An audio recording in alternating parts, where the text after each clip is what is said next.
Hey guys, tonight we step into the Ottoman Empire, a world of sultans, harems, janissaries, and coffee so strong it could wake the dead. So before you get comfortable, take a moment to like the video and subscribe, but only if you genuinely enjoy what I do here. And let me know in the comments where you're tuning in from and what time it is. It's always fascinating to see who's joining us from around the world. Now, dim the lights.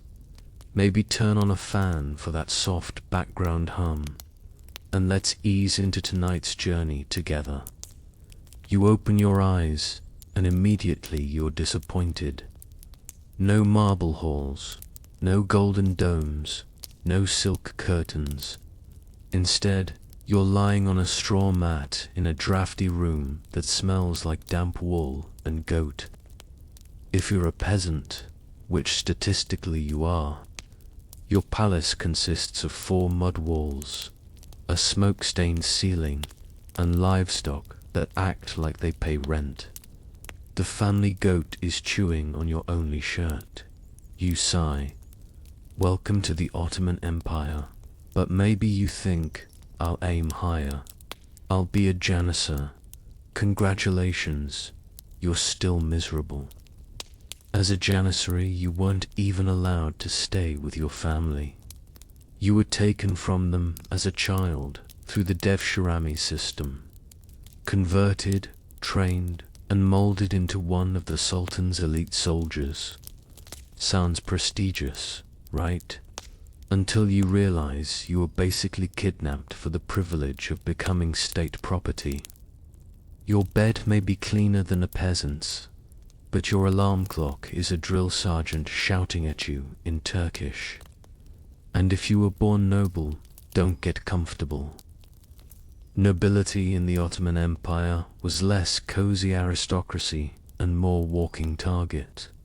At any moment, the Sultan could decide you looked suspicious, and suddenly your life expectancy drops to 0. The richer your clothes, the shorter your leash. Sleep lightly.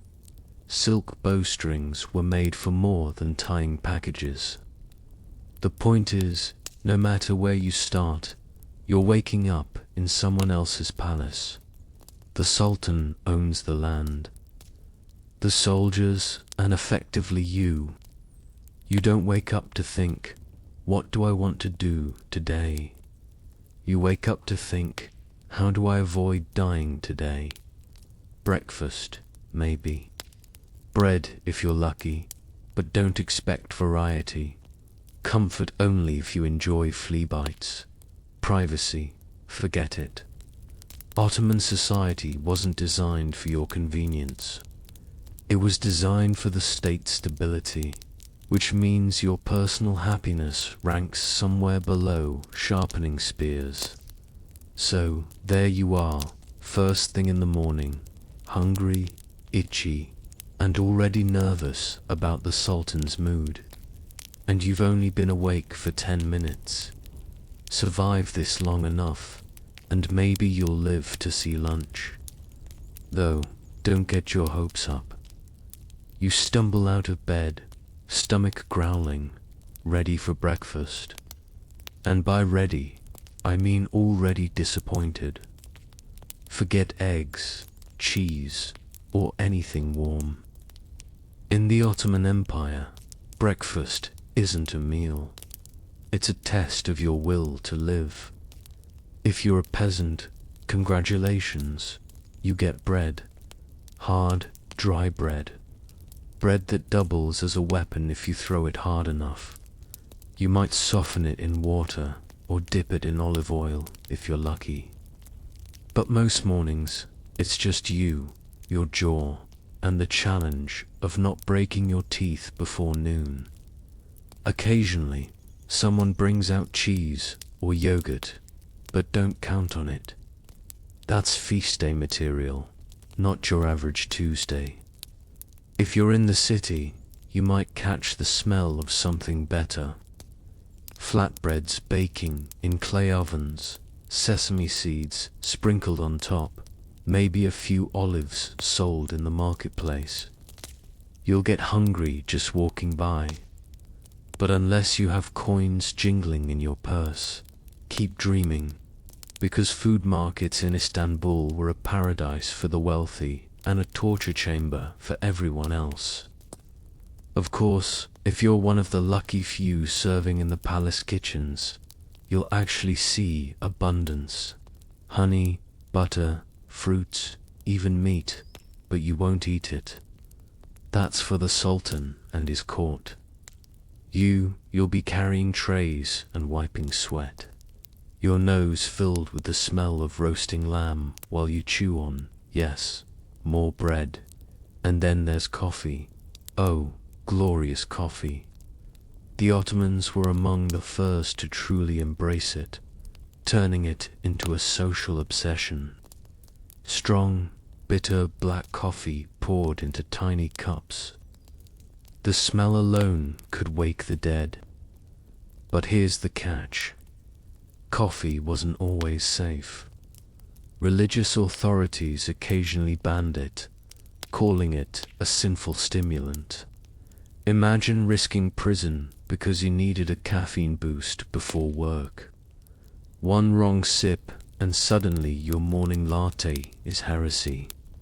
So your choices for breakfast are stale bread, a handful of olives if fortune smiles, or risking eternal damnation for coffee. You wolf down the bread, tell yourself it's rustic, and pretend your stomach isn't already planning its rebellion. By the time you're done, you're not satisfied. You're just alive. And in the Ottoman Empire, that's the best review breakfast ever got. You've barely finished choking down your bread when there's a knock at the door. It's not a neighbor, it's not a friend. It's the Ottoman tax collector, the medieval version of a debt collector, except scarier and with the full weight of the empire behind him. Taxes in the Ottoman Empire were like the weather, unavoidable and rarely pleasant. You pay for your land, your crops, your animals. If you're Christian or Jewish, you also pay the jizya, a special congratulations for not being Muslim tax. It's basically a bill for existing. And if you're Muslim, congratulations again. You still owe taxes on your grain, your goats, and possibly the dust in your house. Nobody escapes. The collector arrives with an entourage, a scribe with a big book, maybe a guard or two with sharp swords, and an expression that says, "I will absolutely take your chickens." You hand over a sack of grain, praying it's enough. It isn't. It's never enough. The scribe writes down your name, mutters something about arrears, and the guard eyes your boots like they'd fit him better. Try to argue and see what happens. You say, "But the harvest was bad this year." The collector says, "Not my problem." You say, "My children are starving." He says, "Then they'll eat less."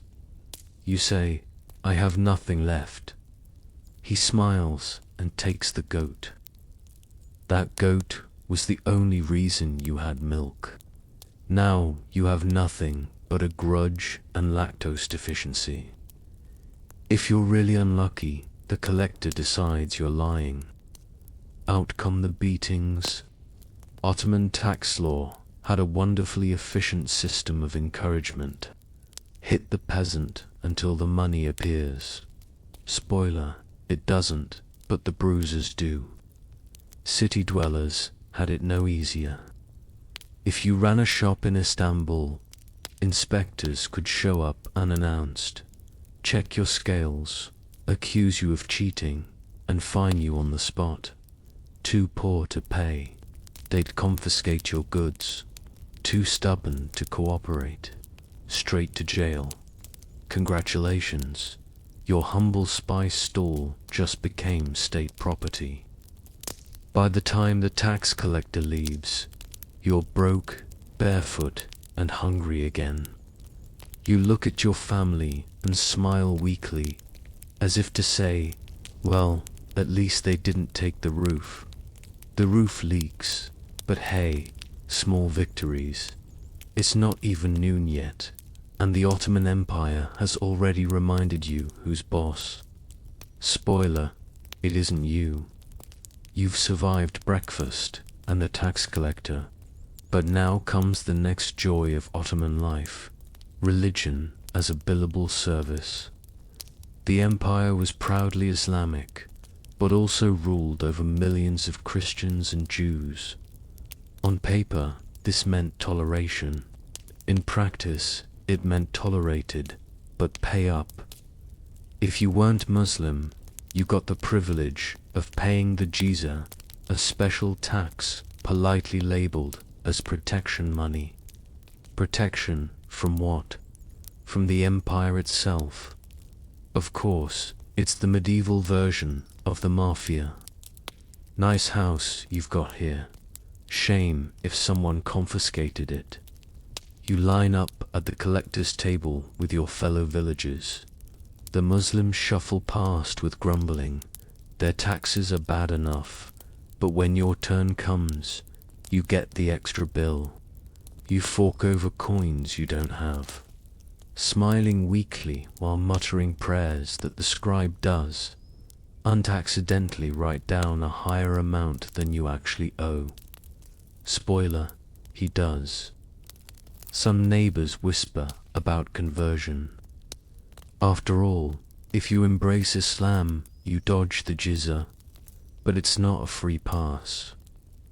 You'll still owe grain taxes, field taxes, and probably some random levy invented last Tuesday because the Sultan's palace needs a new fountain. Changing religions doesn't change the fact that you live in a system where your wallet is always empty and your overlord is always thirsty. Of course, religion wasn't just about taxes, it was about status. Muslims had the privileges, better legal standing, access to higher offices, the ability to testify in court without being ignored. You, as a Christian or Jew, you're technically part of the demi-community, protected people, protected in the same way a landlord protects his property, useful but disposable. And let's not forget the cultural tension. Your festivals, your churches, your traditions, they're allowed, but under watchful eyes. The wrong sermon, the wrong crowd gathering, and suddenly the guards are asking questions. Nothing ruins Easter like an Ottoman soldier standing at the back of the church, hand on his sword. So, what do? You keep your head down, pay your tax, and hope nobody reports you for blasphemy over a careless word. In a world where faith and finance were fused, survival meant walking a tightrope between belief and bankruptcy. And remember, it's not even midday yet. It's just after midday, and word spreads through the bazaar. The Sultan sneezed. You laugh until you notice everyone else isn't laughing. They're sweating. Because in the Ottoman Empire, the Sultan's mood was the weather forecast, and a sneeze could mean storms. You live under an absolute monarch, which sounds impressive until you realize absolute means your life belongs to him. If he likes you, you're showered with gifts, titles, maybe even a new robe. If he doesn't, you're showered with strangulation by silk boring. That's the Ottoman touch. Executions weren't messy beheadings, they preferred neatness. One moment you're sipping coffee, the next moment to guards politely slip a scarf around your neck and poof, no more you. And it's not just ministers and nobles who feel the Sultan's mood swings. Everyone does. Did the Sultan raise taxes? That's your goat gone. Did he decide to build a new palace? That's your labor drafted. Did he order a war? Congratulations. Your son is marching to Hungary with moldy boots and no chance of returning. The Sultan's paranoia was legendary. Many practiced fratricide, killing their own brothers upon taking the throne. Imagine waking up knowing your entire family tree is pruning itself for survival. Some sultans killed dozens of siblings in a single day just to keep things tidy. You thought sibling rivalry was rough. Try the Ottoman version, where the winner gets Constantinople and the loser gets a shallow grave. Even the harem wasn't safe. The mother of the sultan, the powerful, valid sultan, could make or break careers with a single word. Concubines plotted constantly. Eunuchs schemed in the shadows, and every decision ultimately led back to the man at the center, the sultan. Moody, unpredictable, and always above the law. For you, an ordinary subject, this means living in constant low-level panic. Maybe today he sneezes and orders a festival. Maybe he sneezes and orders a new war. Maybe he sneezes and orders half the visors strangled just to clear his sinuses. You don't know, and that's the point. In the Ottoman Empire, survival wasn't about hard work or good deeds. It was about luck. The kind of luck where you pray the Sultan's lunch agrees with him. Because one upset stomach at the palace could mean an upset empire. You hear drums in the distance. At first you think maybe it's a wedding. Maybe you'll get invited. Maybe you'll score some roasted lamb. Then you see them. It's not a wedding. It's the Janissaries. The Janissaries were the Sultan's elite troops. And if you're imagining knights in shining armor protecting the innocent, think again. These were boys taken through the dev system, basically child tax. If you were Christian in the Balkans, Ottoman officials could roll into your village, point at your son, and say, "We'll take that one." Off he went, never to be seen again. He'd be converted to Islam, drilled for years, and transformed into a soldier with no family ties, no distractions, and an unsettling loyalty to the Sultan. Congratulations. Your kid just became a cog in the Ottoman war machine. And these soldiers weren't just strong, they were terrifying. Their training made them disciplined killing machines. And their reputation alone could clear a street faster than the plague. If Janissaries are marching past your house, you don't wave.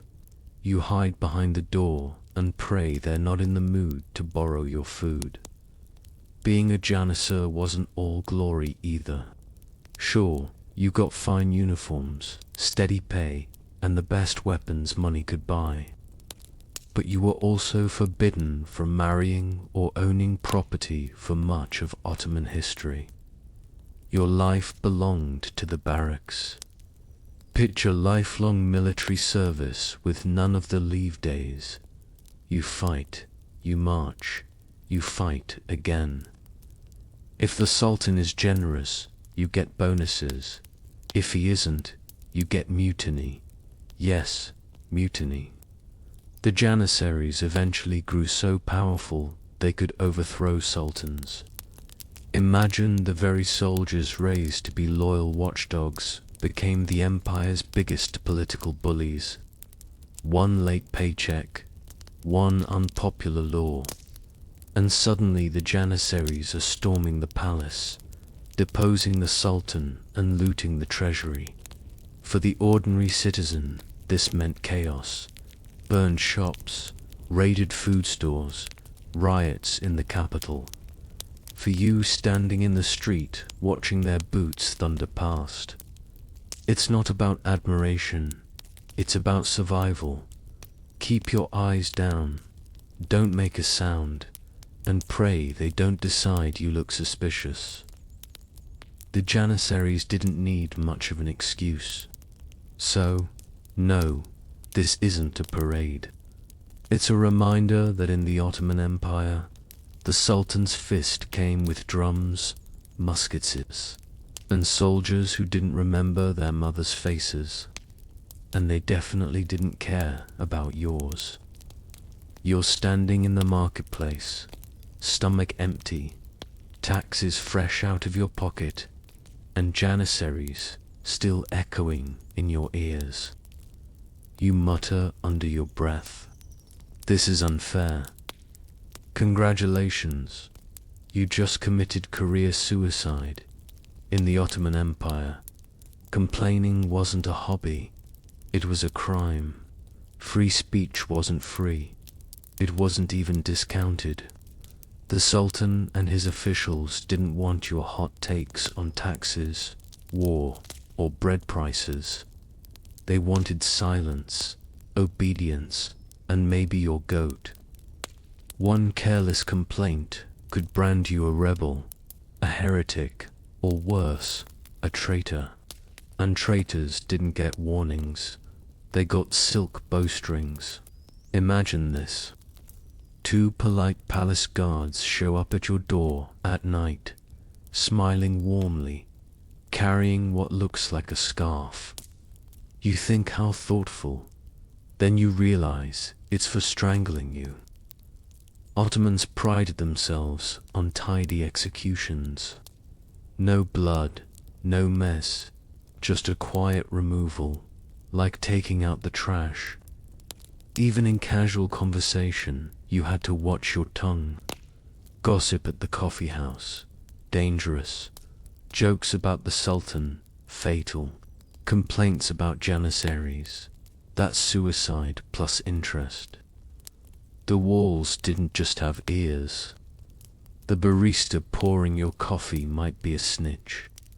Not that officials cared much about accuracy. If someone accused you of complaining, that was often enough. Maybe a jealous neighbor said you grumbled about bread prices. Maybe a rival merchant claimed you mocked the Sultan's turban. Congratulations again, you're guilty. Trial, if you're lucky. More often, it's straight to punishment. And punishment came in flavors. For minor grumbling, maybe flogging in the public square. For bigger offenses, prison or exile. For the unlucky, that's you. Execution, public, preferably. Nothing teaches loyalty faster than watching someone else's head roll while you chew stale bread.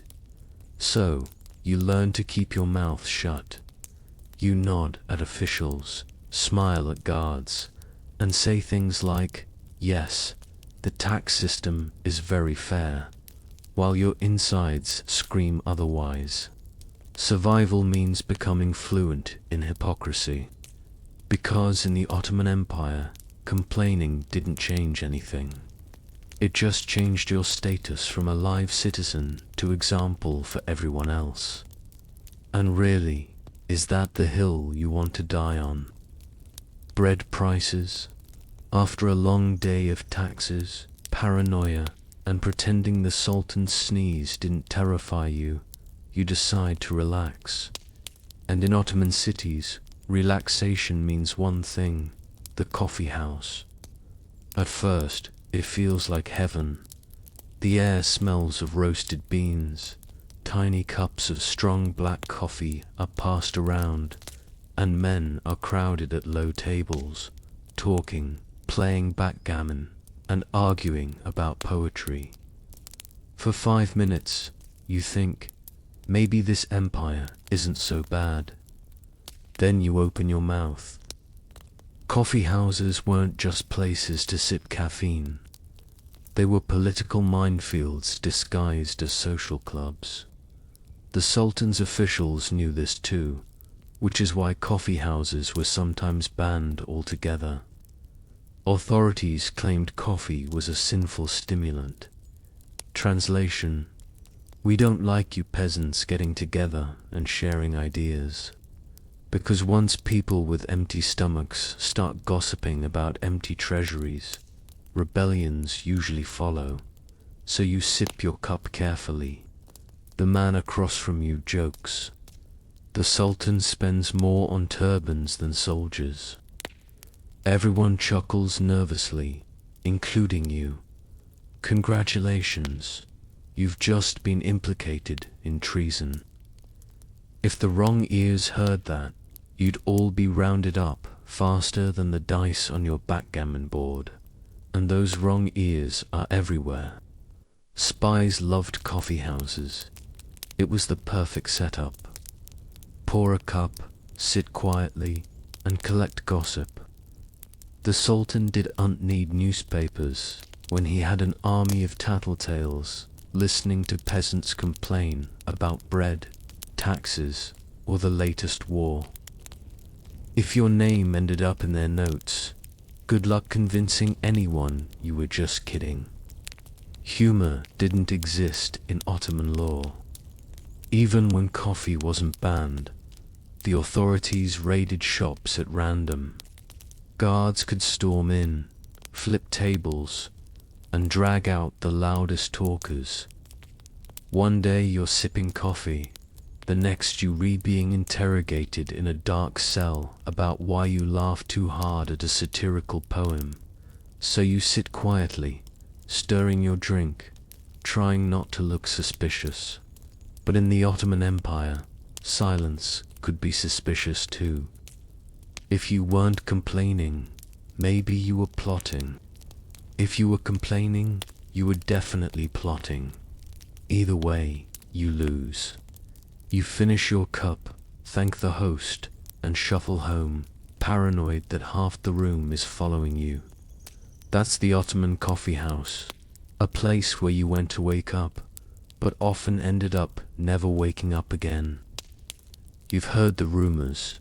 The Ottoman imperial harem, a paradise of silk, jewels, and women lounging around in luxury.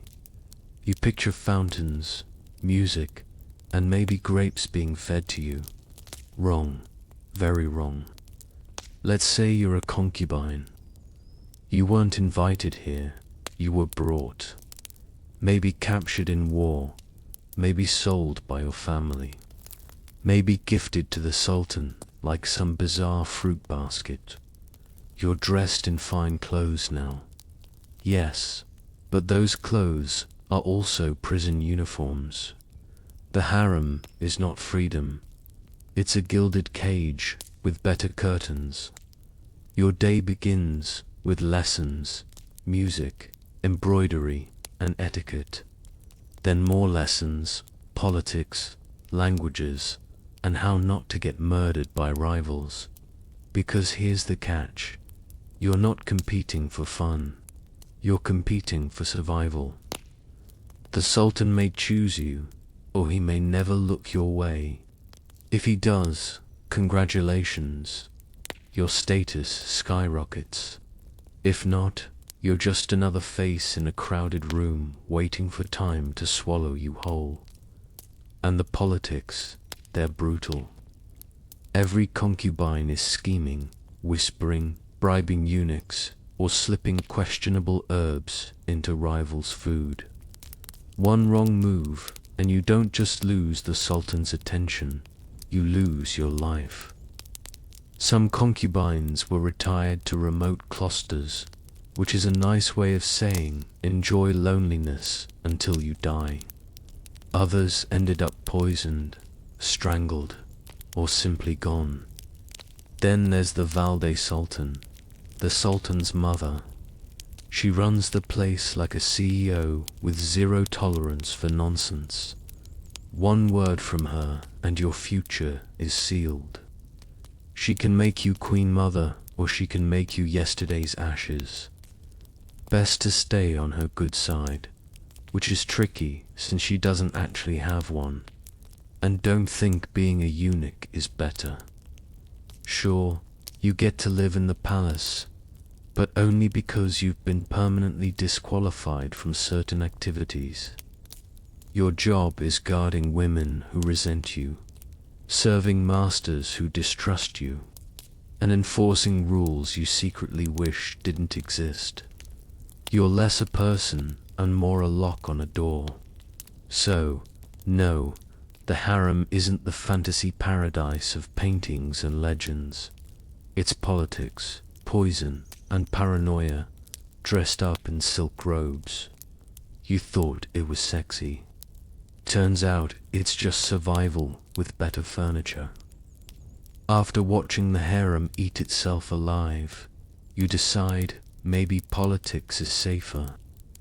You think I'll be a vizier, wear fancy robes, make important decisions, easy money. Spoiler, you won't last 5 minutes. The Ottoman bureaucracy was enormous, a labyrinth of scribes, ministers, judges, and advisors. On the surface, it looks impressive. Men in turbans, scribbling on scrolls, stamping documents, looking important.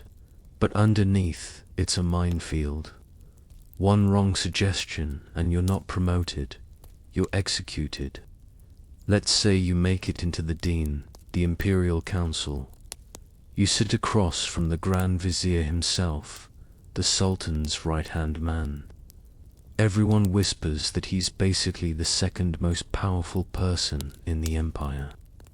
What they don't mention is that second most powerful also makes him first most replaceable. Grand Viziers were strangled so often it was practically part of the job description. You could spend 20 years clawing your way to the top and still end your career with a bowstring around your neck. And do one think you'll survive by playing it safe? If the Sultan asks, should we invade Hungary again? You can't say, maybe wait, sire. No, you smile and say, brilliant idea, your majesty, while mentally drafting your will. If the campaign fails, guess who gets blamed? You. If it succeeds, guess who gets credit? Not you. Even paperwork is dangerous. Forget to record one shipment of grain. Treason. Lose a letter from the Sultan. Treason. Misplace the tax revenue. Double treason. Plus a public flogging for style points. The empire ran on taxes, and if the books didn't add up, neither would your lifespan. And then there's the constant scheming. Every rival official wants your seat. They bribe, they whisper, they send anonymous notes accusing you of corruption. Spoiler, everyone is corrupt, but it's only a crime when it's your turn to be scapegoated. So yes, you might dream of rising through the ranks, but the reality is worse than farming. At least a farmer only fears famine. A bureaucrat fears famine and strangulation and being framed for treason over a typo. By the time you've survived 1 week in the Ottoman bureaucracy, you'll be begging to go back to your goat and your crumbly bread. At least goats don't stab you in the back. Figuratively, anyway, you gave up on politics, so you head back to the fields. Farming, simple, honest work, right, wrong. In the Ottoman Empire, farming is basically legalized suffering, where you work yourself into the ground and then hand most of the harvest to people who never touched a plow in their lives. You wake before dawn, muscles already aching, and drag yourself into the fields. Wheat, barley, grapes, whatever you're growing, it's not yours. It belongs to the Sultan or the local sepahi, a cavalryman with a land grant who shows up once in a while to remind you of your place. You're technically the tenant, which is a polite way of saying free labor with rent attached. Your day is backbreaking, plowing with wooden tools that snap more often than they work, sowing seed while praying for rain, harvesting under the sun until your skin feels like leather. And just when you think you've produced enough to feed your family, the taxman arrives. He takes the first share. The landlord takes the second. The army might take the third. By the time it's your turn, you're lucky if you get a sack of barley and some shriveled onions. And heaven forbid there's a bad harvest. Drought, locusts, flood. Too bad, the taxes don't shrink. You'll still owe the Sultan the same amount, which means handing over what little food you have and praying your kids can survive on boiled weeds. If you're really desperate, you'll steal from your own fields at night just to feed your family, which is ironic since it's technically your food in the first place. Farm life doesn't come with peace either. Armies through fields on their way to war, trampling your crops into mud. Bandits raid villages, stealing what's left. Disease spreads every summer, thinning your workforce. And you can't exactly call HR about unsafe working conditions when HR is a mounted soldier who thinks your suffering is adorable. By winter, survival means rationing moldy bread and hoping spring comes before your children start chewing on furniture. And if you somehow make it to the next harvest, congratulations, you get to do it all over again. So yes, farming in the Ottoman Empire was simple. Simple in the sense that it simply broke your body, stole your food, and left you with just enough energy to regret being born. You've had enough of farming, so maybe the army will be better. At least, as a soldier, you'll get food, pay, and some respect. Right, wrong. In the Ottoman Empire, military service meant endless marching, endless suffering, and pay that arrived late, if at all. You're handed a musket or a spear, depending on how valued you are. Spoiler, you're not valued. Your boots are thin leather that fall apart halfway through your first campaign. By day 3, your feet look like boiled meat. By day 10, you're praying for amputation. The marches go on forever. The empire stretched from Hungary to Arabia, which means you're expected to walk across entire continents like it's no big deal. Rain, you keep walking. Snow, you keep walking. Desert heat melting your eyeballs. Keep walking. If you collapse, nobody carries you. You just become scenery for the next unlucky recruit. And the food. Imagine stale bread so hard you could use it as a weapon. Add a handful of dried chickpeas. Maybe a thin soup that tastes suspiciously like boiled sock water. If you're lucky, there's meat, but only if the quartermaster didn't sell it to a tavern on the side. Spoiler again, he did. Then there's the discipline. Complain about the conditions and the Janissary sergeant smacks you. Complain louder and you're whipped. Complain too much and you're executed for undermining morale.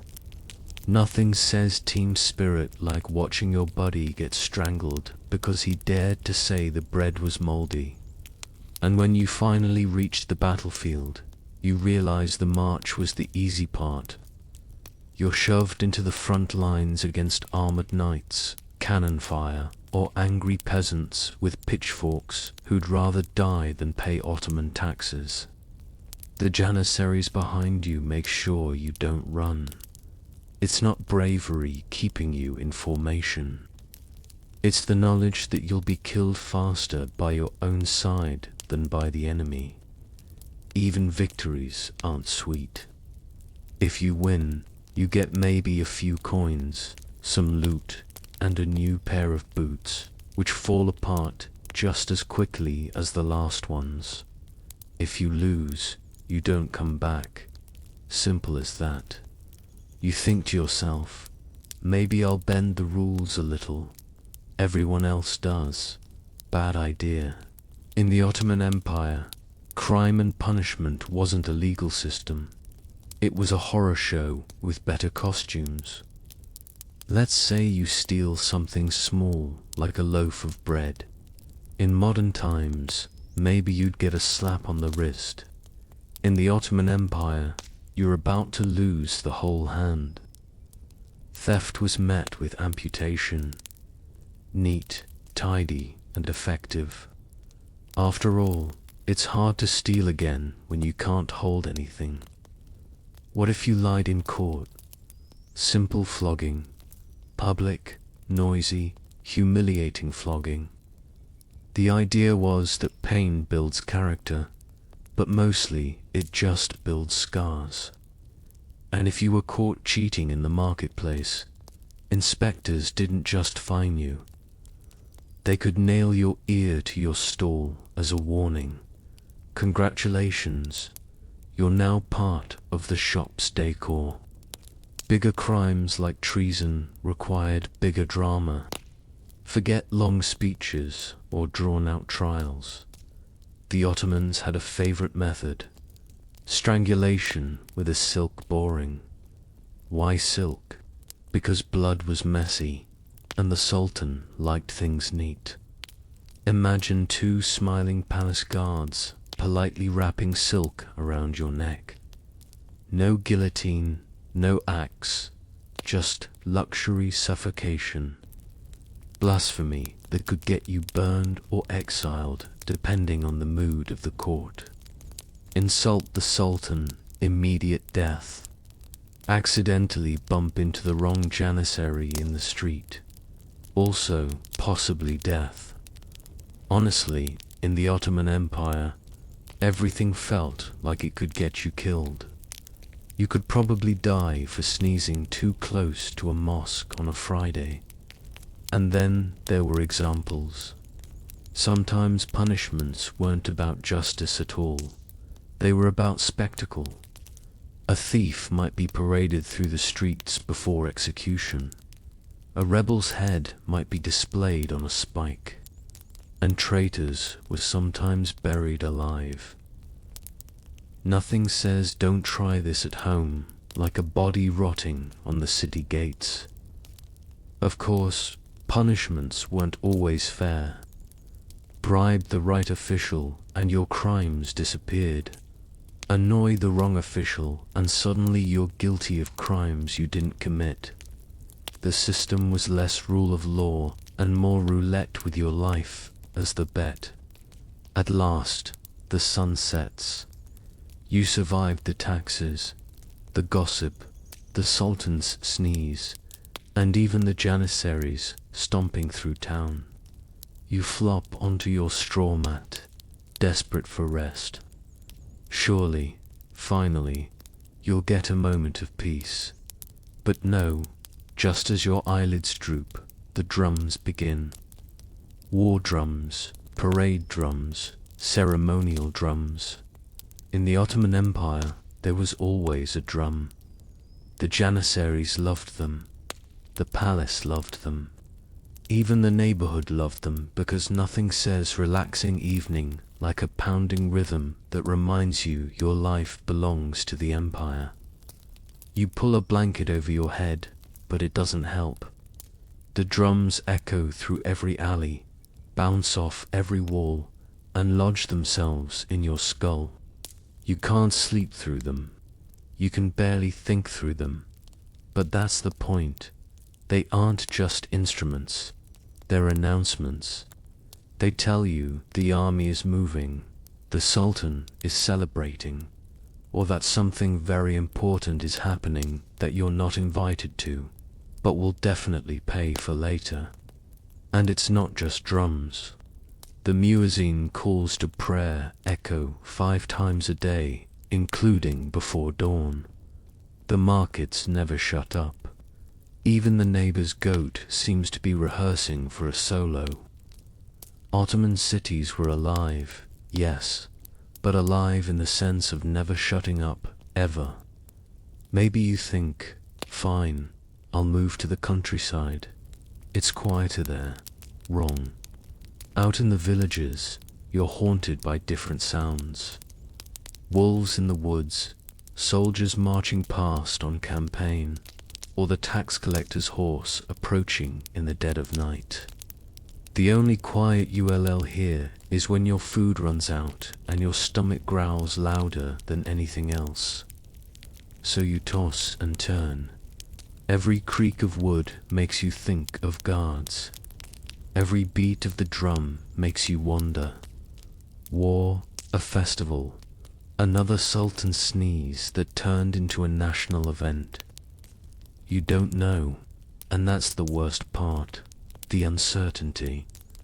By morning, you haven't really slept. Your back hurts, your eyes sting, and your mind races with paranoia. You're not refreshed. You're just more tired, more anxious, and somehow hungrier than the night before. In the Ottoman Empire, even sleep wasn't a guarantee. It was another battle you usually lost. The sun rises again, though you swear you never slept. Your body aches from lying on straw. Your stomach growls because bread isn't food. And your nerves are fried from the endless war drums that pounded through the night. Congratulations, you've officially survived one day in the Ottoman Empire. Except you haven't really, because now the cycle starts all over again. The tax collector could knock any minute, demanding the chicken you don't even own. If you mutter a complaint, a neighbor might report you for treason. If you stumble into a coffee house for comfort, one wrong laugh could get you accused of blasphemy. If you dream of joining the bureaucracy, don't you just end up strangled with silk for writing the wrong word on the wrong piece of paper? Even farming, the safe job, is just legalized starvation dressed up as honest labor. The army is worse. Endless marches, rotten boots, stale bread, and maybe a heroic death in Hungary. If the enemy doesn't kill you first, the Sultan, you never know if his sneeze means a holiday or your execution. The harem, that's not a dream. It's a nightmare with better wallpaper. And sleep, forget about it. Between the prayers, the drums, the soldiers, the gossip, and your own stomach making noises like a dying goat. Rest is just another fantasy. You might as well stay awake all night. It won't make you feel any worse. By now, you've realized the truth. The Ottoman Empire wasn't built for you.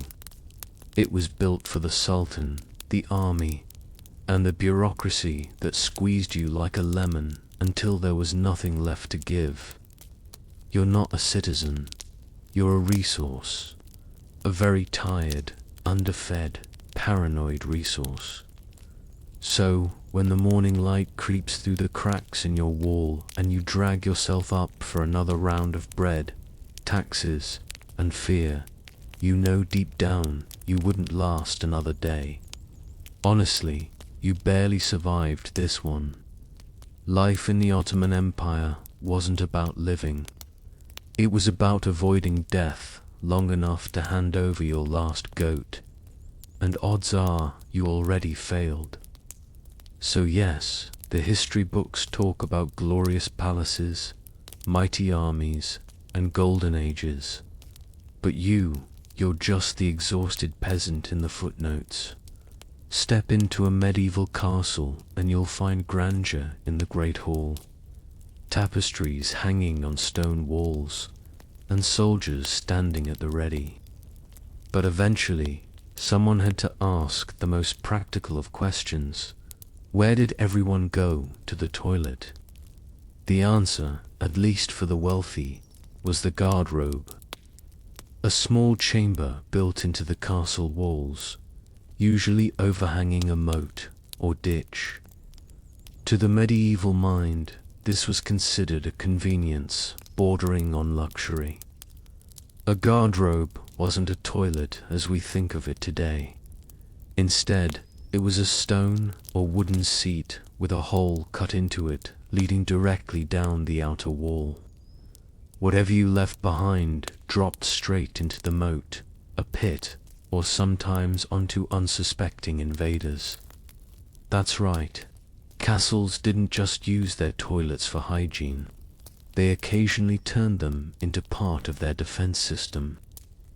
An enemy scaling the wall might suddenly be greeted with a less than chivalrous welcome from above. Inside, the guardrobe was hardly glamorous. There was no privacy to speak of, just a narrow chamber, often dark and cold, with a draft creeping in from the chute below. In fact, guardrobe literally comes from the idea of guarding clothes. People would hang cloaks inside, believing the foul air helped keep fleas and moths away.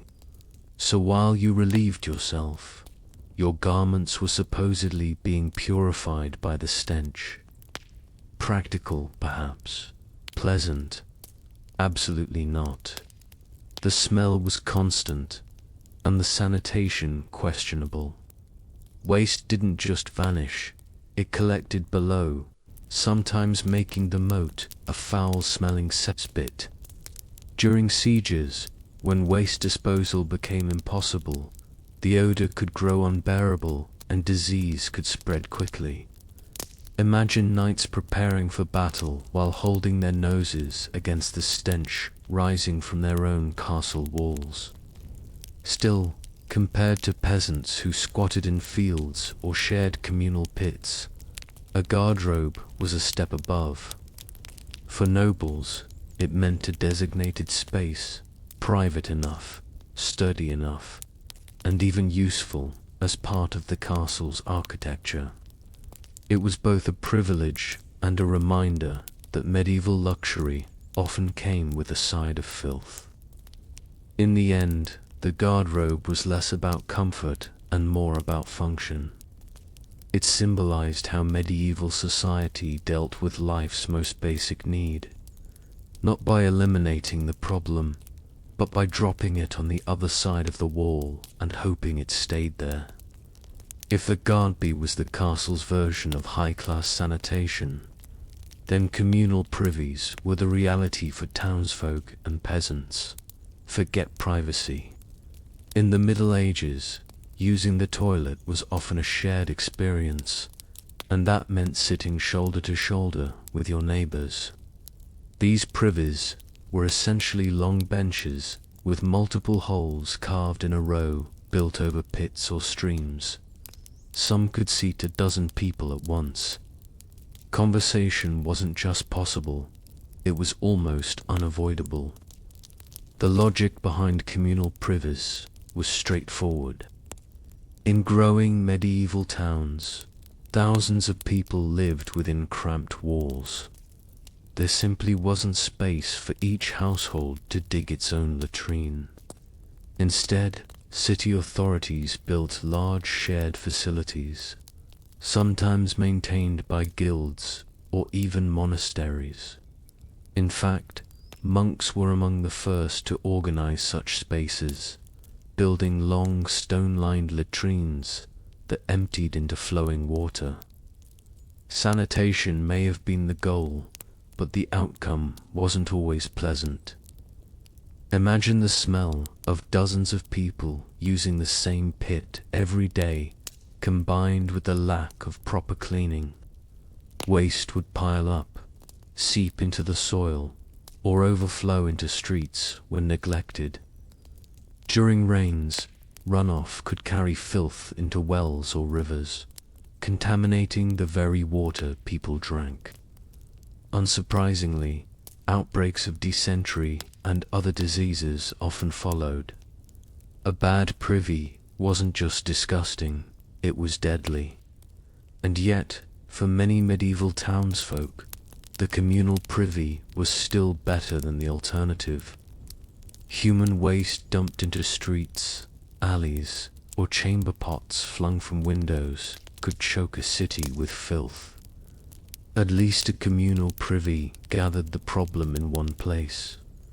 Some wealthier towns even attempted primitive waste management systems, paying gong farmers to shovel out the pits at night.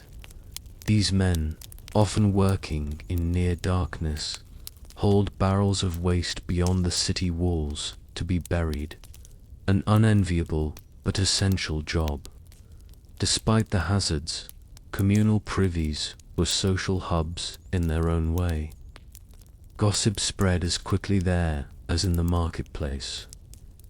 You might trade news of a distant crusade, complain about a tax collector, or share a laugh while waiting for your turn on the bench. Privacy was a luxury for the elite. For everyone else, bodily functions were simply another part of community life. Crude as they were, these privies reflected the medieval balancing act between necessity and practicality, a reminder that when survival took priority, even sanitation became a public affair.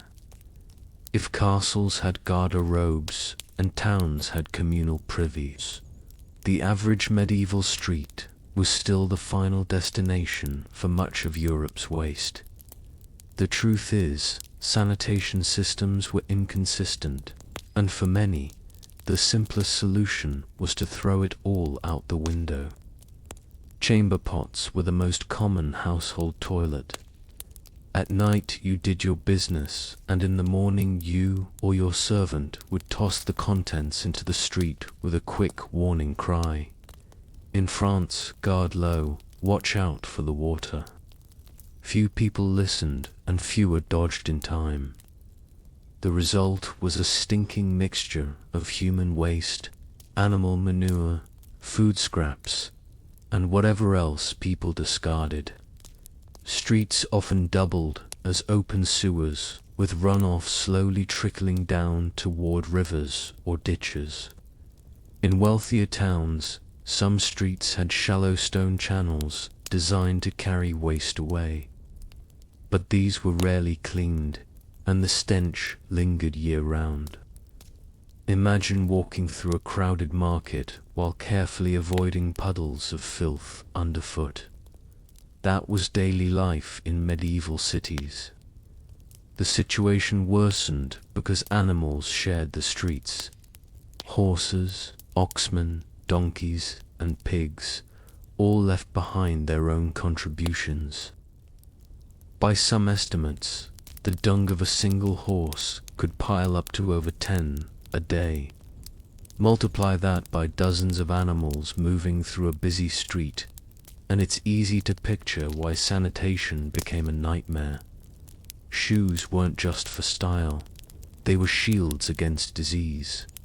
Authorities tried to fight back.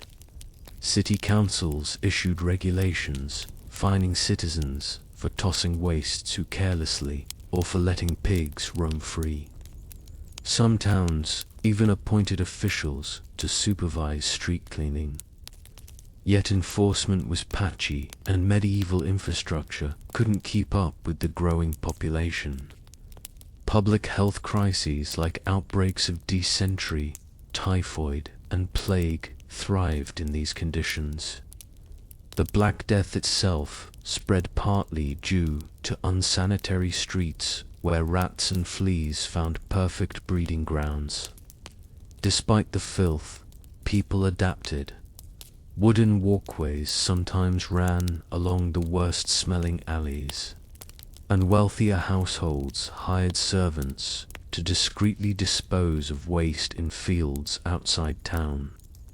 But for the majority, stepping outside meant confronting the unavoidable reality of a city that smelled as much of life as of death. The medieval street wasn't just a place of commerce and community. It was also a reminder that sanitation, or the lack of it, shaped everyday survival. While city streets stank and castles relied on their drafty garde-robes, monasteries stood out as some of the cleanest spaces in medieval Europe. Monks may have devoted their lives to prayer and study, but they also understood the very practical importance of sanitation.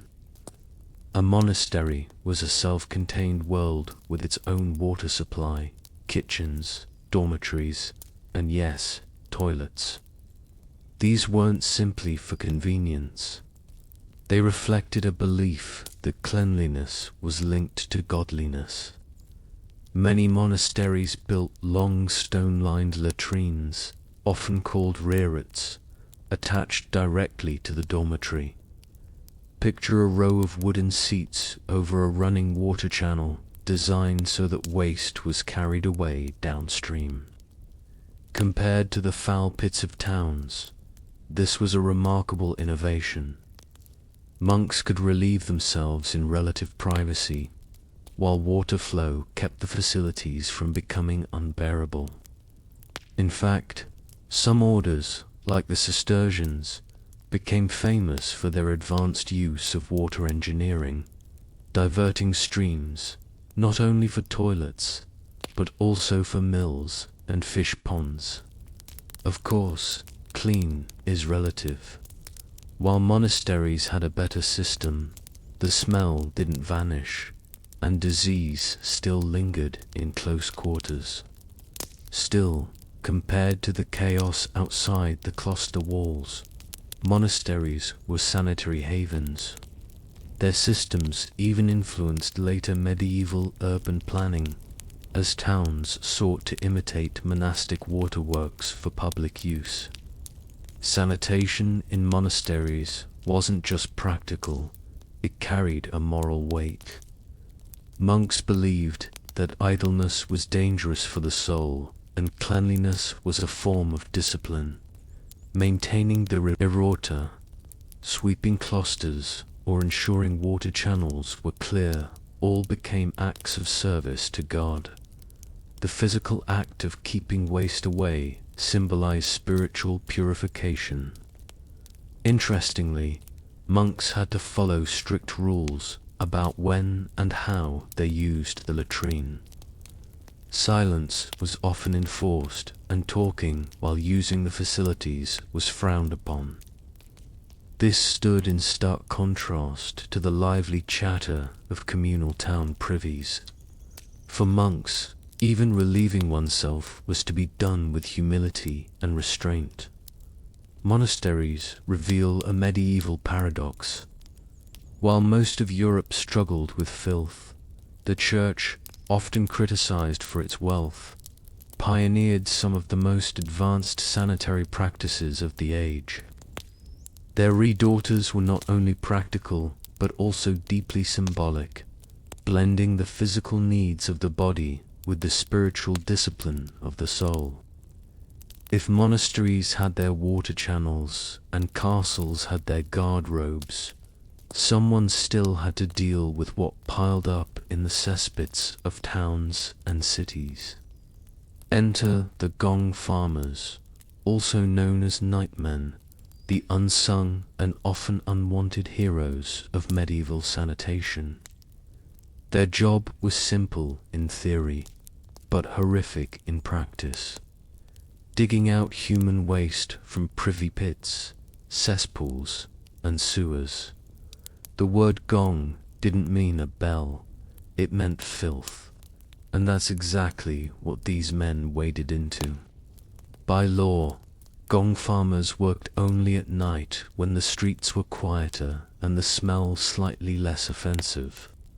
Armed with shovels, buckets, and carts, they descended into waist-deep pits of sludge, shoveling human waste into barrels. Once filled, these barrels were hauled outside the city walls, where the contents might be buried, dumped, or occasionally sold as fertilizer. It was foul, dangerous work, and one slip could literally mean drowning in filth.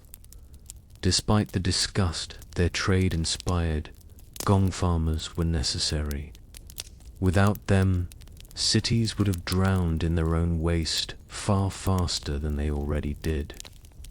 In fact, medieval laws sometimes offered them high wages compared to common laborers because so few were willing to take on the job. But money didn't erase the stigma. Gong farmers often lived on the outskirts of town, shunned by neighbors and sometimes forced to wear distinctive clothing so others could avoid them in public. The smell clung to their skin no matter how much they washed. The risks went beyond stench and social shame. Cesspits released toxic gases, methane and hydrogen sulfide, that could suffocate workers without warning. Historical records described gong farmers collapsing mid-task, overcome by fumes. Their work gear was primitive, offering little protection. Even when they survived, constant exposure to disease carried its toll. And yet, medieval society couldn't do without them. Cities might fine people for throwing chamber pot waste into the street, but without gong farmers, pits would overflow and become health disasters. These nightmen kept urban life possible, though no one thanked them for it. In a strange way, gong farmers were both despised and indispensable. They lived in the shadows, performing a job that nobody wanted to acknowledge, but everybody relied upon. Their existence is a reminder that medieval sanitation was a system built not only on stone walls and water channels, but also on human hands willing to dig through the muck of society's dirtiest necessity. It may sound absurd today, but in the Middle Ages, even toilets could play a role in warfare and defense.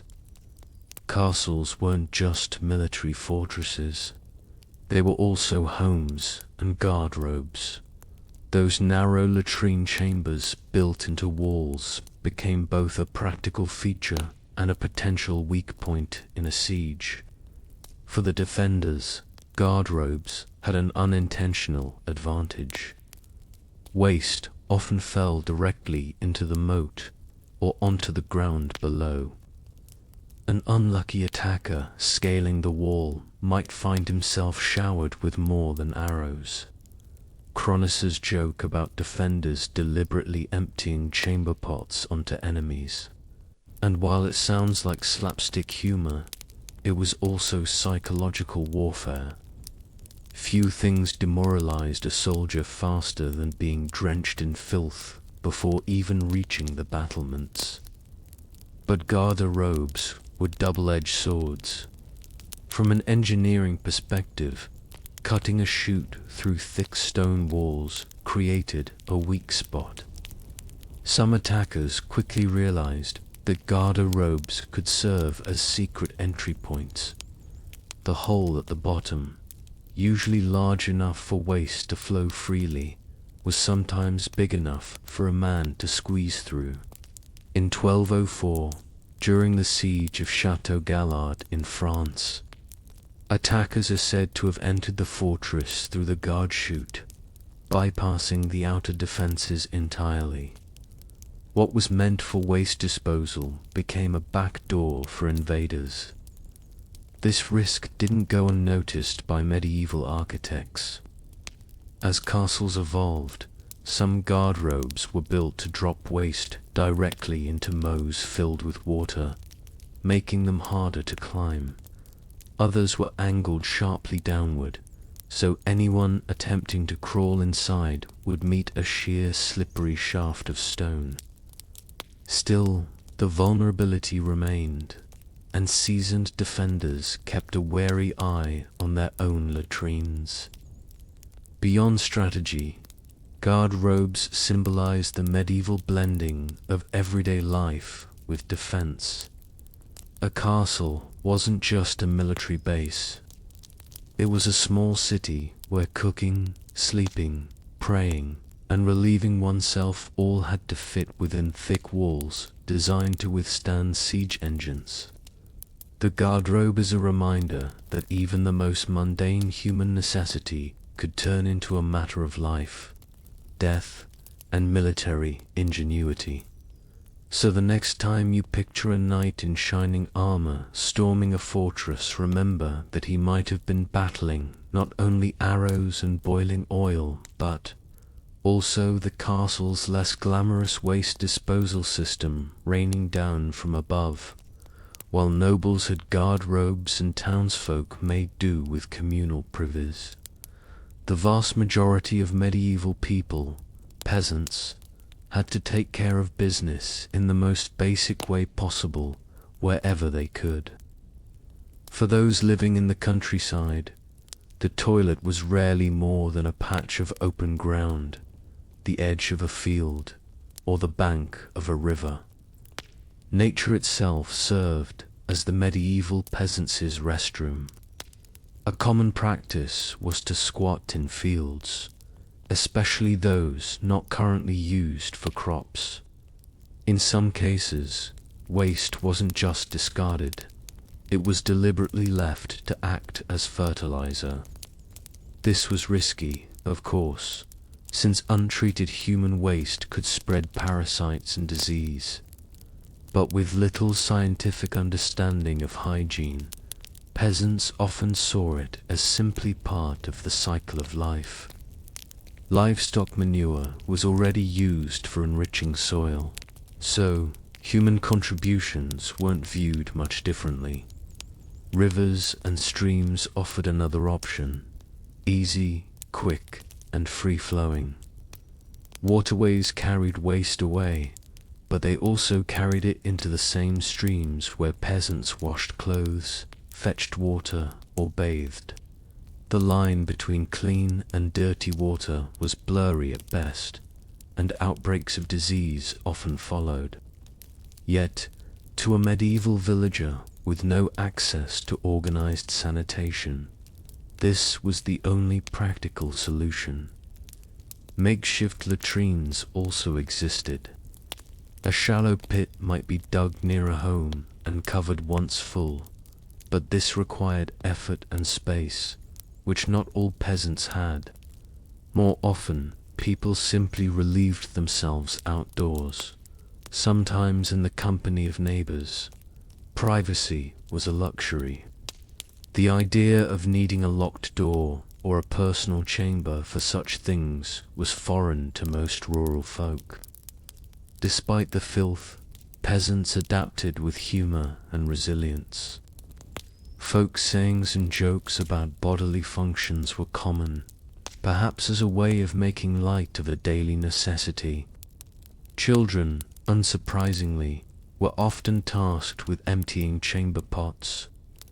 If the household had one, a chore as dreaded then as it would be now. Peasant sanitation reflects a truth often overlooked.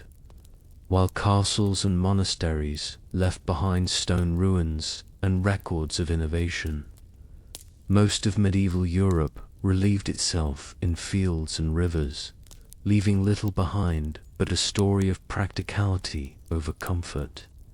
For peasants, survival mattered more than refinement, and toilets, like so many aspects of their lives, were rough, communal, and unremarkably human.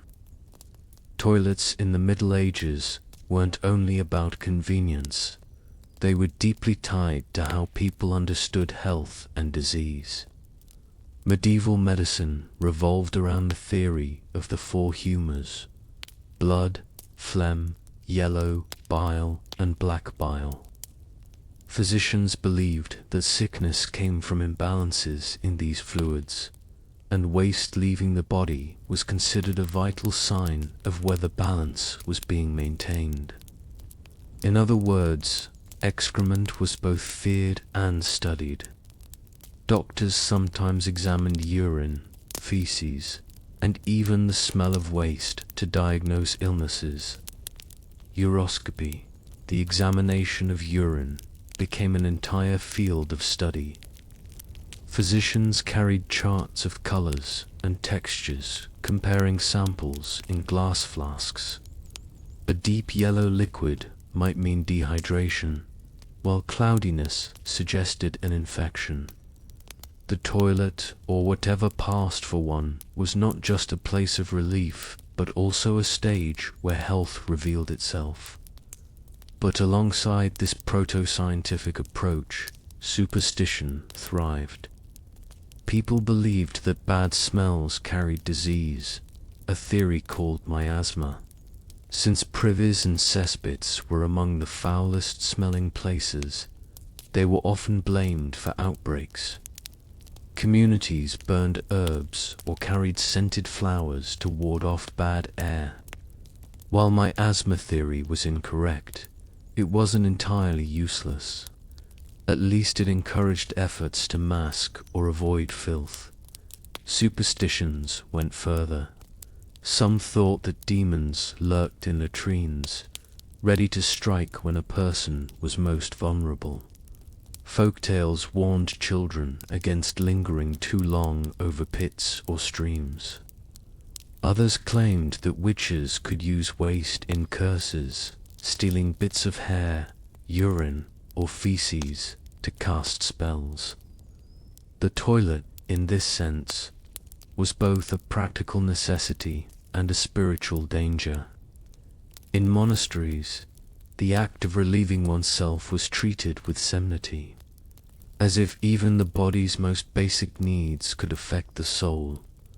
Meanwhile, in villages, charms or blessings might be whispered before squatting in a field, particularly at night, to ward off spirits. These beliefs reveal how waste occupied a strange place in medieval thought. It was a sign of health, a potential carrier of disease, a source of magical power, and a reminder of humanity's fragility. Even in the most ordinary act of going to the toilet, medieval people saw the hand of God, the threat of demons, and the balance of nature at work. When we look back at the toilets of the Middle Ages, it's easy to laugh at the crude methods, the smells, and the sheer lack of privacy. But sanitation in that era wasn't just about filth. It was a mirror of medieval life itself. Castles, monasteries, towns, and villages all developed their own ways of coping with humanity's most basic need. And in doing so, they revealed the values and limits of their world. For nobles, the Garter robe symbolized privilege. It may have been a cold, drafty hole in the wall, but it separated them from the peasants squatting in fields. Monasteries, on the other hand, remind us that not all of medieval Europe was wallowing in dirt. Their flowing water latrines and carefully managed waste channels show how engineering, religion, and practicality could work hand in hand. Monks saw sanitation as both necessity and virtue, a link between bodily discipline and spiritual order. Cities exposed the dangers of growth without infrastructure. Communal privies overflowed, cesspits leaked, and streets turned into sewers. The gong farmers kept things functioning at night, but disease was never far away. These conditions paved the way for some of history's deadliest epidemics, from waves of dysentery to the Black Death.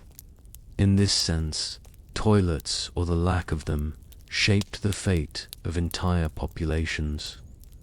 Peasant practices to remind us of medieval resilience.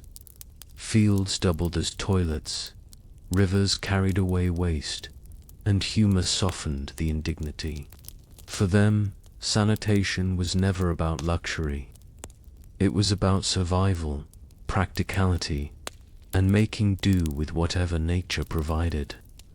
The legacy of medieval toilets lies in their paradox. They were both ingenious and crude, both practical and hazardous. They served as weapons in sieges, tools of diagnosis for physicians, and sources of superstition for villagers. Sanitation was never just about cleanliness. It was about how people understood the body, society, and even the soul. In the centuries that followed, many of these systems would evolve into early modern sewers and public health reforms. But in the Middle Ages, toilets were a messy, unavoidable reminder that no matter your rank, faith, or fortune, everyone shared the same human reality. Castles, monasteries, towns, and villages all smelled the same truth. Sanitation was civilization's constant struggle. When we think of the Bronze Age, most people picture warriors with bronze swords, farmers tilling fields, or the rise of early cities. But tucked into the story of this era is another innovation, one just as important to human history: the discovery of fermentation. Long before medieval monks perfected beer and cloisters or Vikings raised horns of me, Bronze Age people were already crafting intoxicating brews that bound their communities together. Archaeologists didn't learn this from ancient texts, since most Bronze Age societies left none. Instead, the secrets came from chemistry. Residue analysis of pottery jars and drinking vessels has revealed the fingerprints of barley starch, wild yeast, and honey sugars. These weren't accidental spills.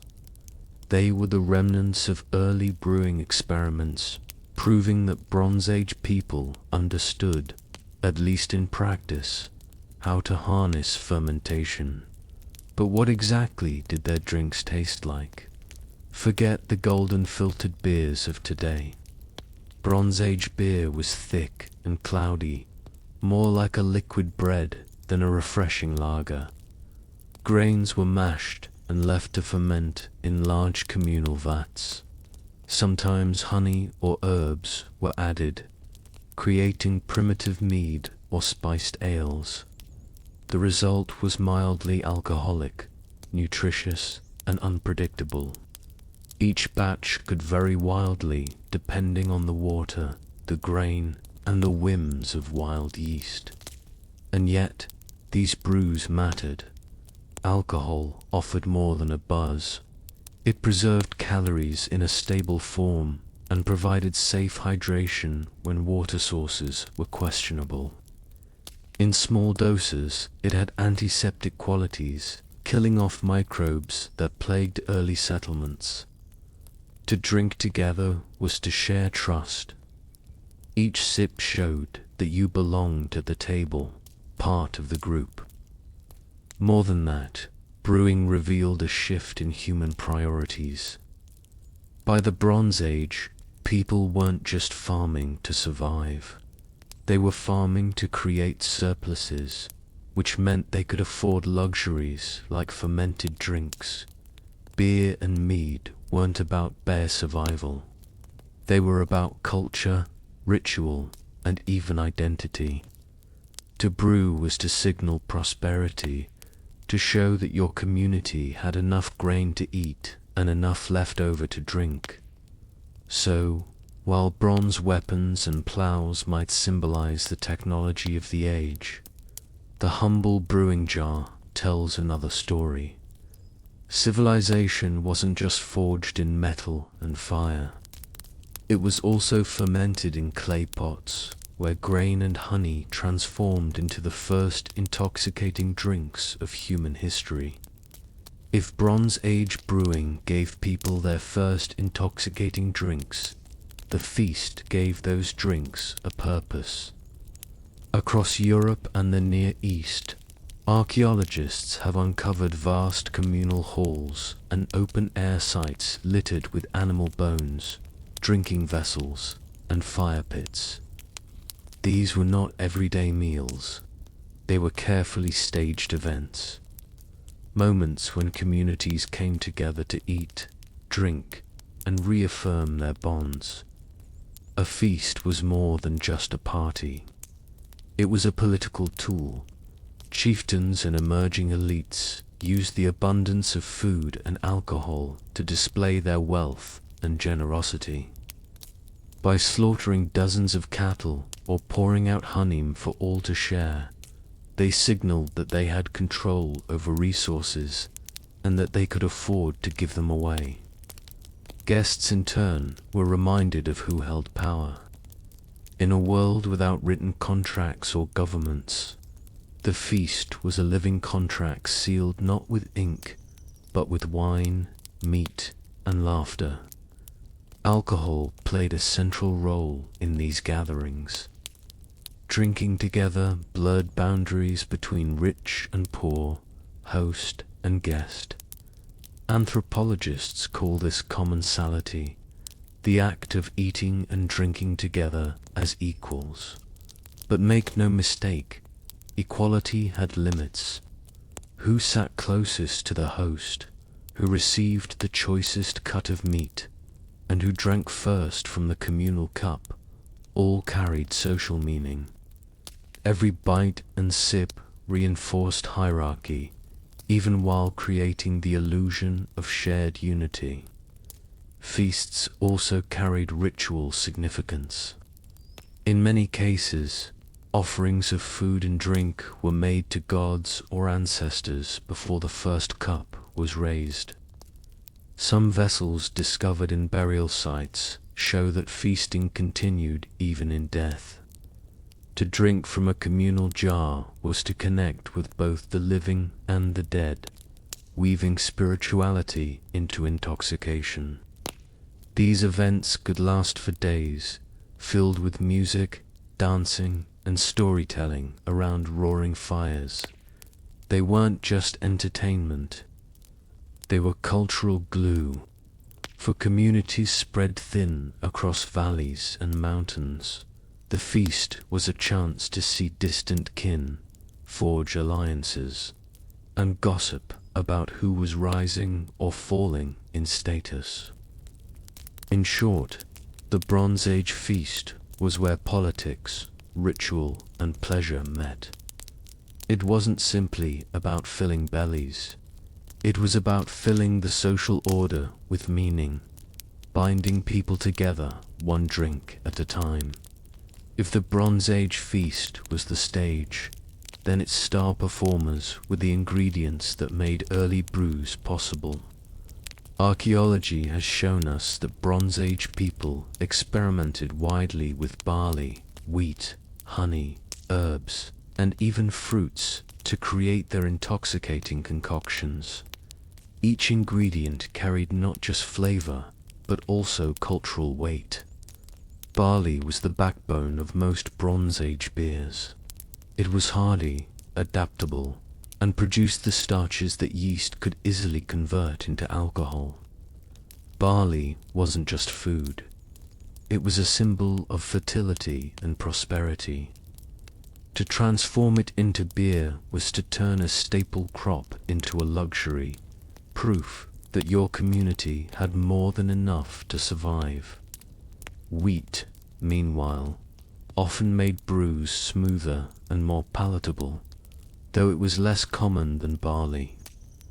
Honey was the ingredient that turned simple grain drinks into me, one of the oldest and most widespread alcoholic beverages in the world. Honey carried special significance because of its rarity. Unlike grain, it couldn't be farmed on a large scale. It had to be gathered, often at risk from wild hives. This made honey mead a drink of prestige associated with ritual, sacred offerings, and the favor of the gods. To share honey mead at a feast was to declare abundance, generosity, and perhaps even divine blessing. Bronze Age brewers didn't stop there. Herbs and spices like juniper, yarrow, and mint were added to enhance flavor and potency. Some of these had mild psychoactive or medicinal effects, which blurred the line between drinking for pleasure and drinking for ritual. Each batch was unique, reflecting the local landscape and the brewer's own creativity. And then there were fruits. Traces of grapes, apples, and berries show that people were experimenting with fermentation wherever sugars could be found. These fruit-based drinks may have been seasonal specialties tied to harvest celebrations and feasts marking the turning of the year. Taken together, these ingredients show that Bronze Age brewing was as much about symbolism as it was about taste. Grains represented the labor of farming, honey the gifts of nature, herbs the knowledge of healers, and fruits the cycles of abundance. Every sip was layered with meaning, transforming drinking into a ritual act that connected people not only with one another, but with the land and the divine forces they believed governed it. So, how did Bronze Age communities actually transform raw grain and honey into the intoxicating drinks that fueled their feasts? Unlike the precise science of modern brewing, the process back then was a mix of experimentation, tradition, and what we might politely call controlled accidents. Still, residue evidence and ethnographic parallels give us a good picture of how it worked. The first step was malting. Barley or wheat grains were soaked in water until they sprouted, activating enzymes that converted starches into sugars. Once sprouted, the grains were dried in the sun or lightly roasted, halting the process but leaving behind the sweetness needed for fermentation. In essence, Bronze Age people had discovered a natural chemistry trick without knowing the science behind it. Next came mashing. The malted grains were crushed and mixed with hot water, creating a thick porridge-like mixture.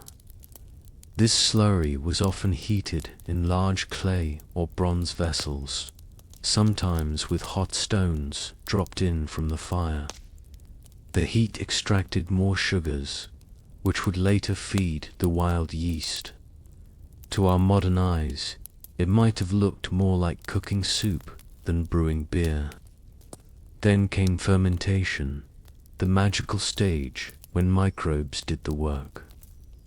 Unlike modern brewers who had carefully cultivated yeast strains, Bronze Age brewers relied on the yeast that lived naturally on grains, honey, and in the air. They simply left the mixture uncovered for days, allowing wild yeast to settle in and do its work. The result was unpredictable. Some batches fizzed and foamed into alcoholic brews, while others may have soured or spoiled. But when it worked, it produced a drink with enough alcohol to preserve itself for weeks or months. Flavorings could be added at almost any stage. Honey sweetened the brew. Herbs brought bitterness or medicinal effects, and fruits added tangy complexity. The final product was strained and served in large communal jars or individual cups. Archaeological finds suggest that long straws were sometimes used to sip from shared vessels, filtering out grain husks as people drank together. The process was far from exact, but that was part of its charm. Brewing in the Bronze Age wasn't about consistency, it was about community. Each brew was tied to the land, the season, and the skill of the brewer.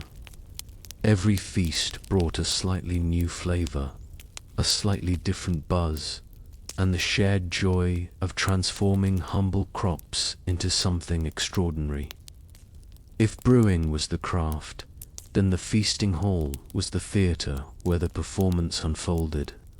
Across Bronze Age Europe and the Near East, Archaeologists have uncovered the remains of long timber halls, fire pits, and ceremonial enclosures where hundreds of people once gathered. These were the places where beer and mead were consumed, and where community, ritual, and politics were stirred together as easily as grain in a mash pot. A feasting hall was more than four walls and a roof. It was a stage for power. Chiefs and rising elites used feasts to cement their status, and the architecture reflected it. The central hearth dominated the space where fires roared, meat roasted, and shadows danced on the timber beams. Around it, benches and low tables were arranged with the most honored guests sitting closest to the fire and the host. The placement of bodies in the hall mirrored the placement of power in society. At these gatherings, food was plentiful, but drink was the unifying force. Large ceramic vats or bronze cauldrons, sometimes holding dozens of liters, were set up for communal drinking. Long straws allowed groups to sip together from the same vessel, creating a literal act of shared consumption. Imagine the spectacle. Warriors, farmers, and elders leaning in, faces lit by firelight, drawing the same liquid through carved reeds.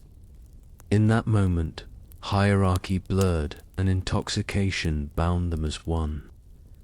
The hall was also a place of storytelling and memory-making.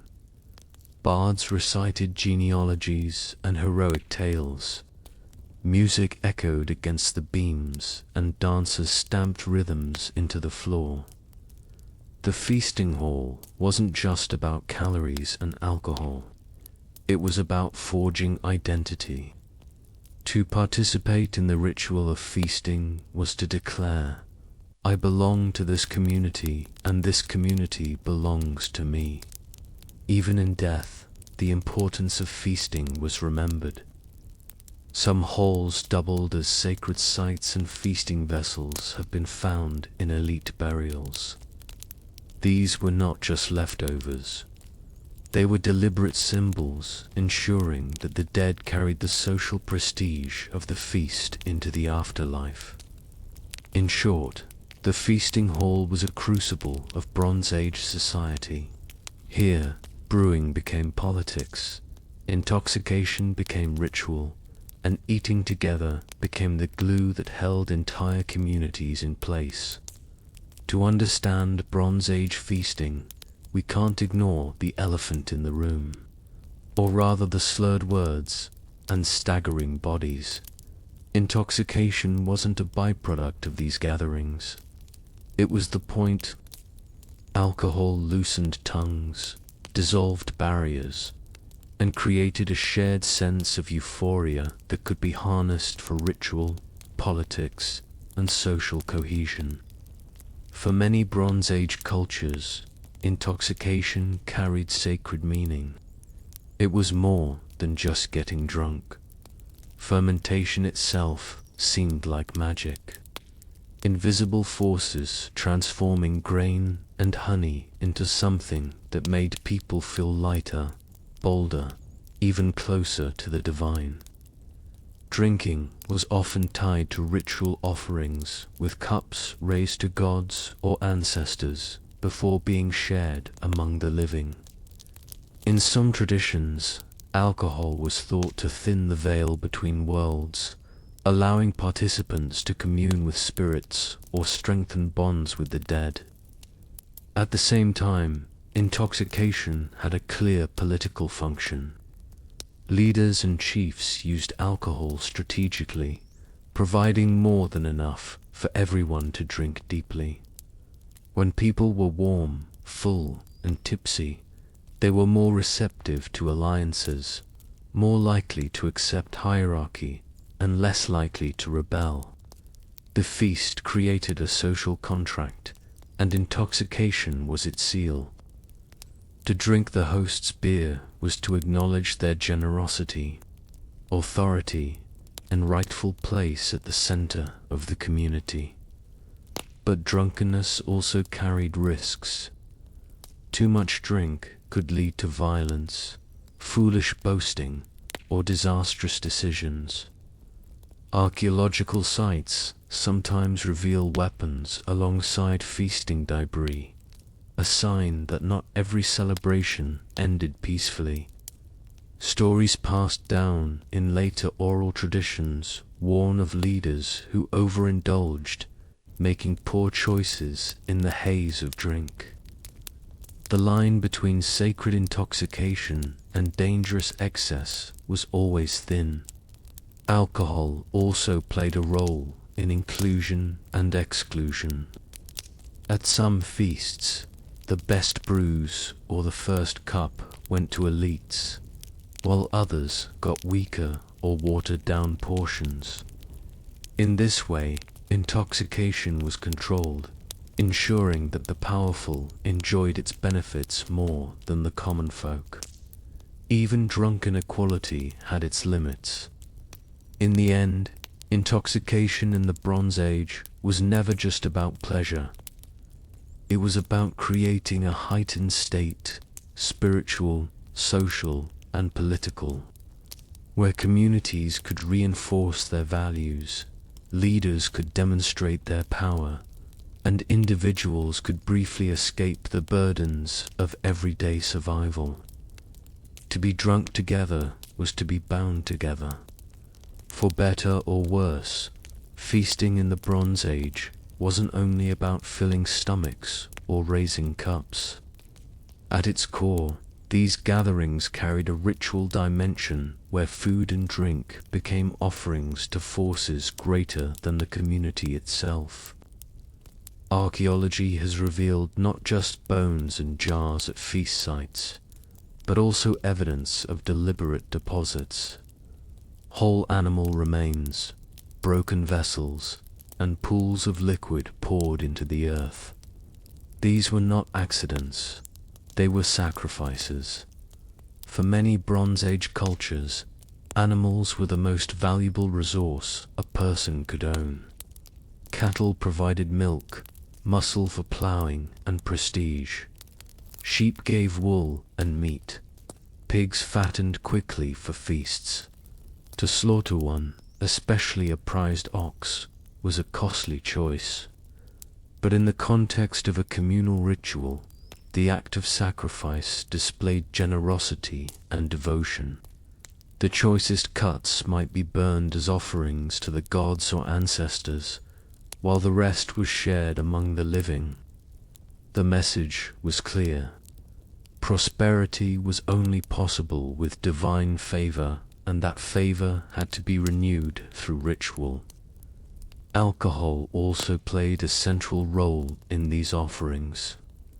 Libations, the pouring out of drink, appear again and again in the archaeological record. Bronze Age people would spill beer or mead onto the ground, into rivers, or over fire pits before drinking themselves. To waste precious drink may seem strange to us, but to them it was a symbolic act of sharing with unseen powers. The gods received the first sip, and only after that could humans join in. Feasting halls themselves sometimes became ritualized spaces. Broken cups and jars found deliberately buried under floors or near hearths suggest that vessels were not simply discarded, but killed ceremonially, perhaps marking the end of a feast or honoring ancestors. In burial mounds, feasting gear was placed with the dead, ensuring they would continue to dine and drink in the afterlife. These rituals blurred the line between religion, politics, and community. A feast wasn't complete until the gods had their portion, and in giving, leaders reinforced their own role as mediators between mortals and the divine. The sacrifice of food and drink became a statement. Our community is strong. Our gods are honored and our future is secured. Thus, the Bronze Age feast was not just a party, it was a sacred drama with every cup and carcass carrying meaning beyond the meal itself. For all the speculation about Bronze Age brewing and feasting, much of what we know doesn't come from ancient stories or written records. It comes from archaeology. The stubborn clues left behind in soil, stone, and pottery. Every shard of a drinking cup or smear of residue in a jar is a whisper from a celebration thousands of years ago. One of the most important breakthroughs in recent decades has been residue analysis. Using chemical testing, researchers can detect microscopic traces of barley starch, honey sugars, grape tannins, and plant oils clinging to the inside of ancient vessels. These tiny remains prove that people weren't just drinking water or milk. They were fermenting grains, sweetening drinks with honey, and flavoring them with herbs. Some jars even reveal mixtures of ingredients, suggesting that Bronze Age brewers were experimenting with blends, much like modern craft brewers do today. Feasting sites themselves tell another story. Excavations at large settlements and ceremonial centers have uncovered enormous cooking pits, ash layers from great fires, and heaps of animal bones with cut marks showing mass slaughter. These weren't family dinners. They were large-scale events staged for entire communities, sometimes lasting for days. The discovery of oversized drinking vessels and communal vats confirms that alcohol was brewed and consumed in vast quantities. Even burials provide evidence. In elite graves, archaeologists have found ornate cups, bronze cauldrons, and drinking horns placed alongside the dead. These objects weren't just tools, they were symbols. To be buried with feasting gear was to carry prestige into the afterlife, signaling that the deceased had held power at the banquet table in life. In some cases, residue inside these vessels still reveals traces of mead or beer, offering a chemical snapshot of the last drink they may have held. Perhaps the most evocative finds are broken vessels deliberately deposited in pits or beneath feasting halls. These suggest ritual closing acts, as if each feast needed to be sealed with a symbolic gesture, sacrificing the very tools of intoxication to the gods. Together, these archaeological discoveries allow us to reconstruct not only what Bronze Age people drank, but how they lived, celebrated, and bound themselves together. Every cracked jar and charred bone tells us that feasts were not occasional luxuries. They were central to the rhythm of life, woven into politics, ritual, and identity. When the fires burned low and the last jars were drained, Bronze Age feasts left behind more than just ashes and bones. They left traditions that would echo through centuries of human culture. The legacy of those early brewing experiments and communal banquets still lingers in how we celebrate, how we bond, and even how we understand power. At the most basic level, the Bronze Age feast demonstrated the power of alcohol as social glue. Drinking together wasn't just about pleasure. It created trust, solidarity, and identity. That same idea persists in modern societies, from pub culture to wine at weddings, from ritual toasts to national festivals. What Bronze Age communities discovered is that intoxication, when shared, becomes a force that binds people tighter than any spoken contract. These feasts also laid the groundwork for political theatre.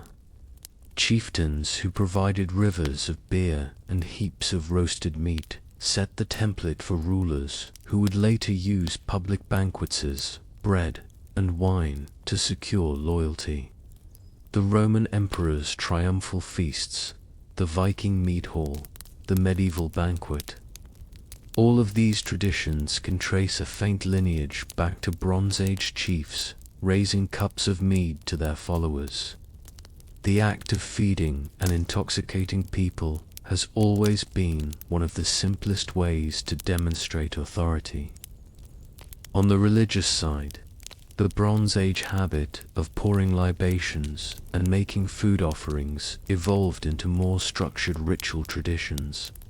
Sacrificial banquets to gods, offerings of wine at temples, and sacred feasts tied to seasonal festivals all reflect this enduring idea that food and drink could be shared not just with people, but with the divine.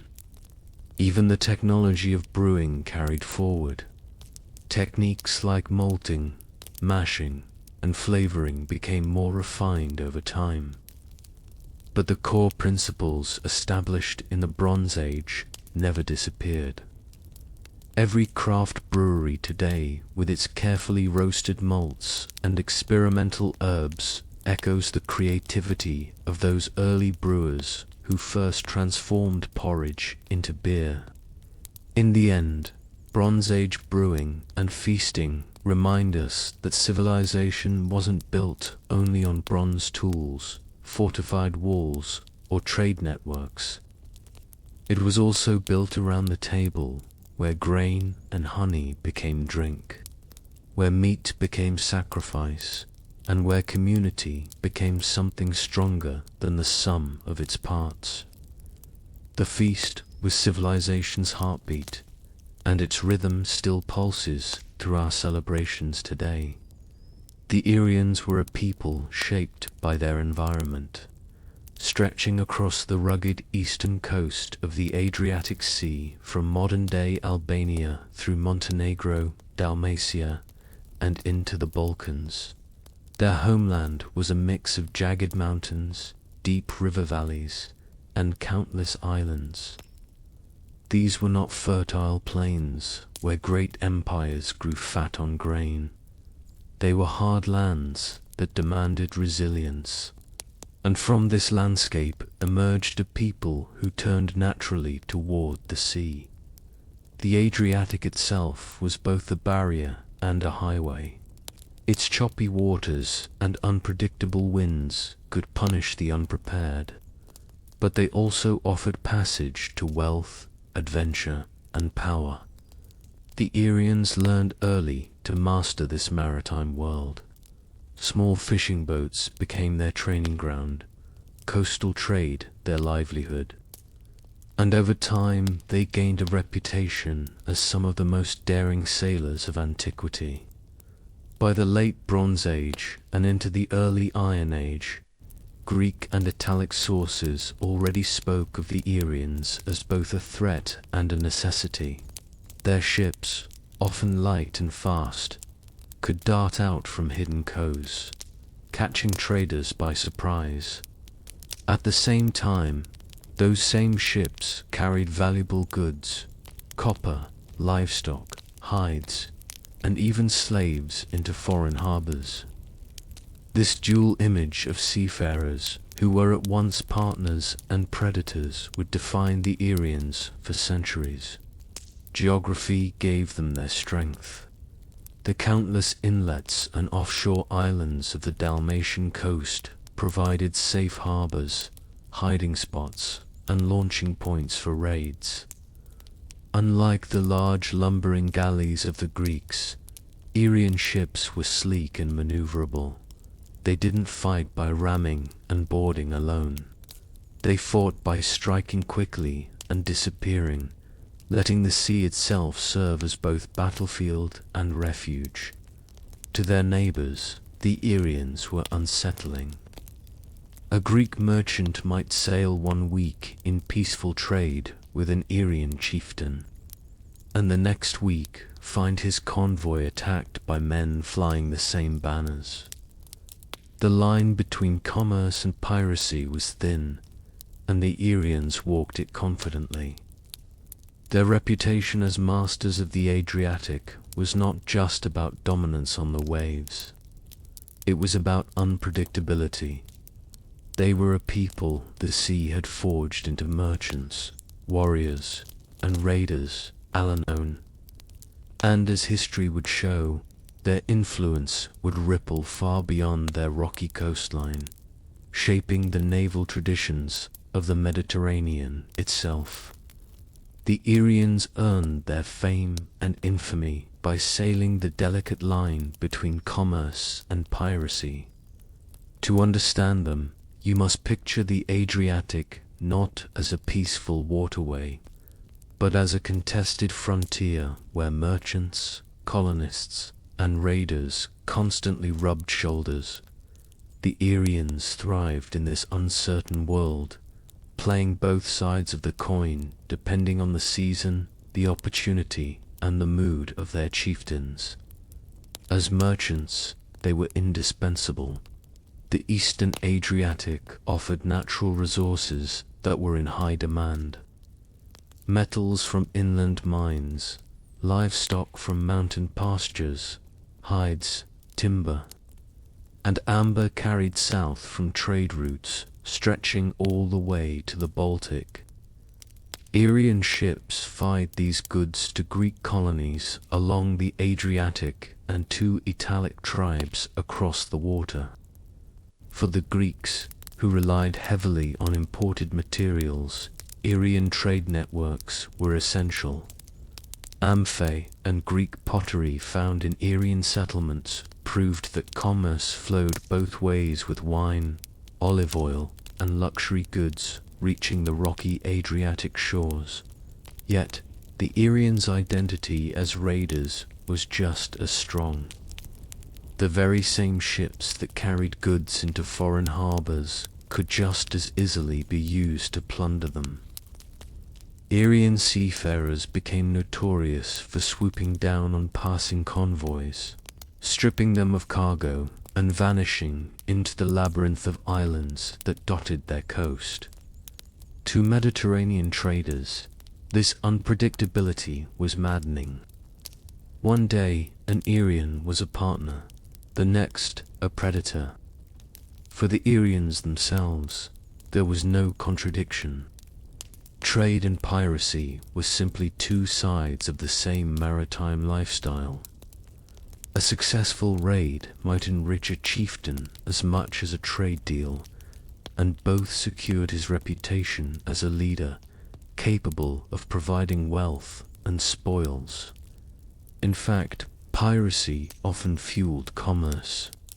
Plundered goods could be sold in distant ports, blending neatly into legitimate markets. This dual role gave the Arians both power and danger. Their neighbors resented the constant threat of raids, but could not afford to cut ties completely. Greek colonies needed Arian trade. Italic cities coveted their resources. Thus, the Arians became both feared and tolerated, living in the space between ally and enemy.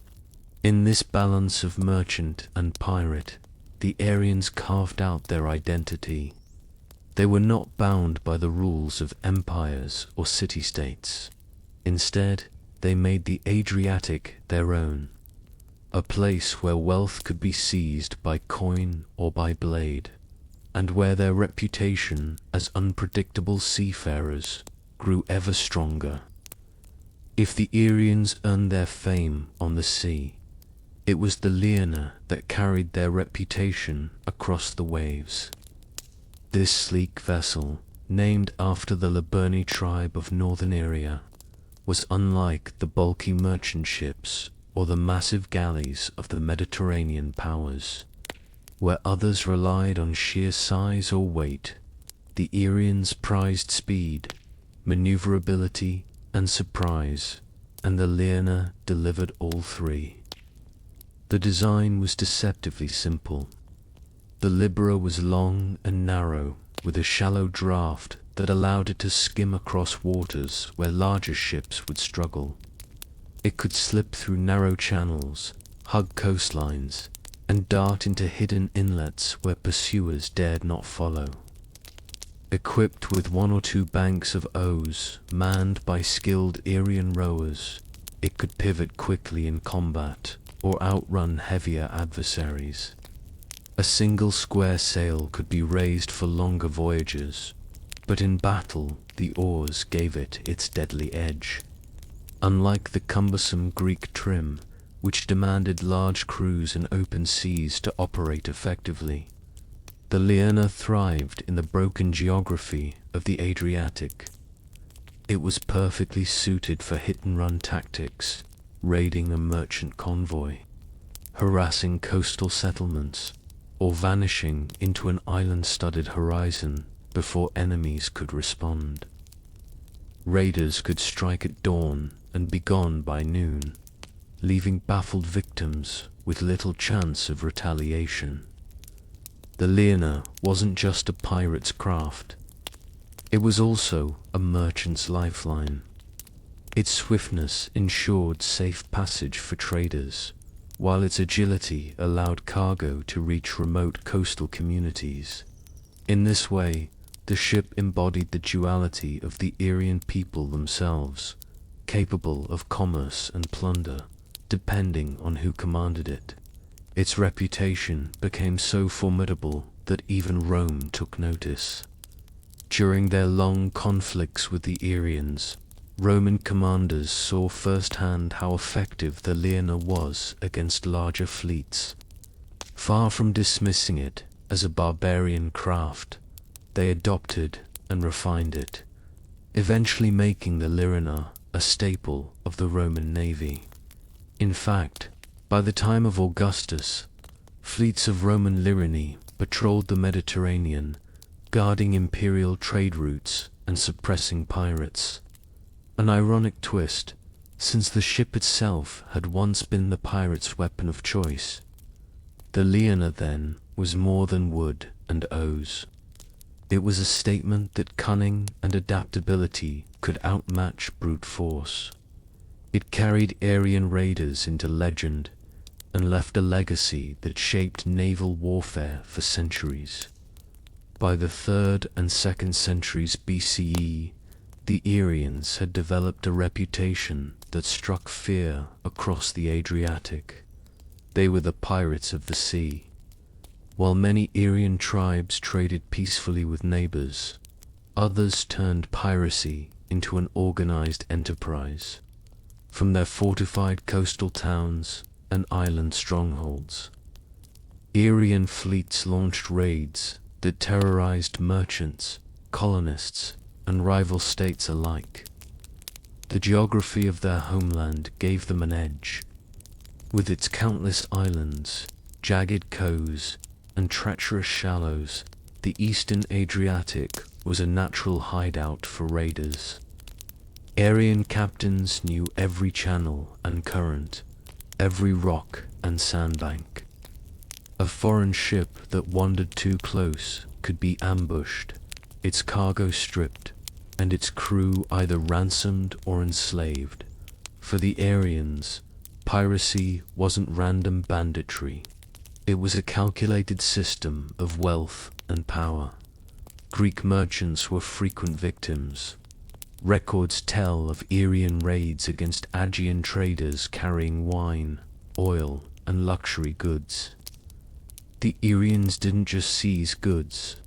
They disrupted entire trade networks, forcing cities like Athens and Corinth to rethink their maritime strategies.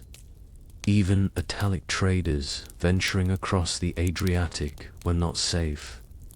For many Mediterranean communities, the very word Irian became synonymous with piracy. What made these raids especially alarming was their scale and boldness. Irian fleets didn't just harass small traders. They sometimes attacked convoys, coastal colonies, and even warships. Under powerful rulers like Queen Tutta in the 3rd century BCE, piracy became state policy.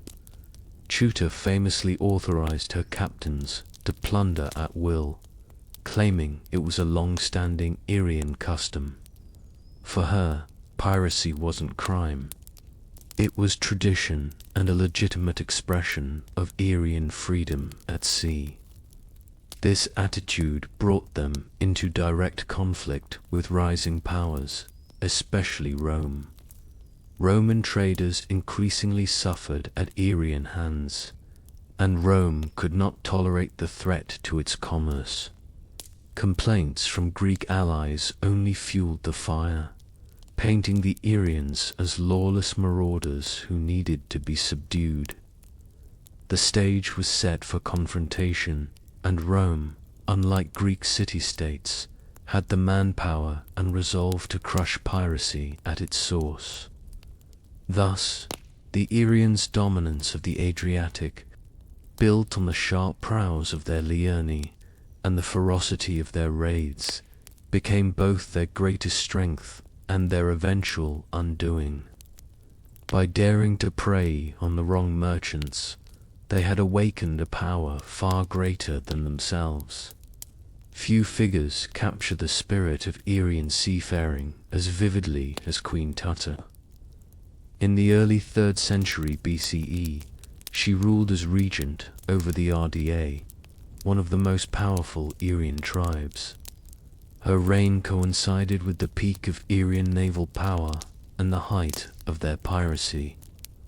For Rome and its allies, Tutor became the very embodiment of the Adriatic threat. According to ancient sources, Tutor actively encouraged raiding. She reportedly told her captains to take what they pleased, arguing that piracy was not a crime, but a time-honored Irian tradition. Under her authority, Irian fleets expanded their operations deeper into the Adriatic and even into the Ionian Sea. Greek traders were harassed, Italic merchants attacked, and Roman envoys soon lodged formal complaints. Rome, still growing in power after its wars with Carthage, could not ignore such provocations. To the Senate, piracy threatened not only trade, but also Rome's reputation as the protector of allies. When Roman envoys were dispatched to negotiate with Toa, she allegedly dismissed their demands outright. Worse, one of the envoys was murdered on his return journey, an act that Rome interpreted as a direct insult. The response was swift. In 229 BCE, CE Rome launched the First Arian War, sending a fleet across the Adriatic. For the Irians, accustomed to preying on merchants and outmaneuvering Greek patrols, the scale of Rome's naval power came as a shock. Roman galleys blockaded ports, stormed coastal strongholds, and dismantled the very pirate bases that had long been untouchable. Tutta resisted fiercely, but the tide turned quickly. One by one, Arian allies abandoned her, and Roman pressure forced her into submission. By 227 BCE, Tutor was compelled to accept harsh terms. She relinquished most of her fleet, withdrew from southern Iria, and acknowledged Roman authority over key Adriatic waters. Though she retained a small territory, her reign was effectively broken. Yet Tutor's defiance left a lasting impression. Roman writers painted her as a dangerous pirate queen, both admired for her boldness and condemned for her defiance of Rome's order. For the Irians, she symbolized independence, a ruler who dared to stand against the most formidable power of her age. But Rome had learned something crucial. Controlling the Adriatic meant controlling Iria, and this lesson would shape not just Roman policy, but the very future of Mediterranean naval warfare. The Irians may have lost their independence to Rome, but their ships, especially the Libra, left an indelible mark on history. What had once been the scourge of Roman merchants soon became the backbone of Rome's own naval strategy. In a twist of irony, the very vessel that had terrorized Roman trade would go on to secure Roman dominance over the seas. The Romans were nothing if not pragmatic. When they encountered a superior technology, they didn't dismiss it. They absorbed it. During the First and Second Irian Wars, Roman commanders witnessed firsthand how agile Irian ships outmaneuvered heavier galleys. The Treme, with its 3 banks of O's and large crew, had been the standard warship across the Mediterranean for centuries. But in the narrow straits and island-studded waters of the Adriatic, it was clumsy compared to the Leona. By adopting the design, Rome gave itself a new advantage. The Roman Libera was built on the Irian model: long, narrow, shallow, drafted, and light. Typically manned by 2 banks of O's, it required fewer crewmen than a Treme, but could travel faster and with greater endurance. In battle, Liber were excellent for reconnaissance, flanking maneuvers, and quick raids. Against pirates, many of whom still clung to Irian tactics, they were unmatched. The true test of the Leona came later during Rome's great civil wars. At the Battle of Octum in 31 BCE, Octavian's fleet, which included many Leonar, outmaneuvered the massive Kinka of Antony and Cleopatra. The smaller ships with their speed and agility swarmed the heavier vessels, helping Octavian secure his victory and ultimately paving the way for the Roman Empire. From then on, the Leona became a staple of the Roman navy. It was not only a warship, but also a patrol vessel, perfect for policing the empire's vast coastline and guarding trade routes. Fleets of Lerni patrolled the Mediterranean, the Black Sea, and even river systems like the Danube and the Rhine. The ship that had once symbolized Arian piracy was now the emblem of Roman order. This adoption highlights the paradox of the Arians' legacy. Though Rome crushed their independence, it immortalized their ingenuity. Every time a Roman lease sailed, it carried with it the ghost of Arian craftsmanship, proof that even in defeat, the Arians had shaped the future of naval warfare. To understand the Arians, one must see how deeply their culture was tied to the sea. For them, sailing was not simply a profession. It was a way of life that blurred the boundaries between merchant, warrior, and pirate. Along the Adriatic's rocky coastlines and in its island harbors, Aryan identity was forged on the water. Daily life revolved around boats. Small fishing craft fed villages, while larger vessels, like the Lyrina, allowed for both trade and raiding. A ship could carry hides, amber, and livestock across the sea 1 month and return laden with stolen amphorae of wine the next.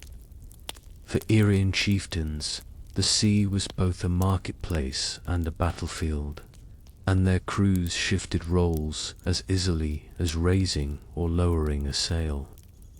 This dual existence shaped Irian society.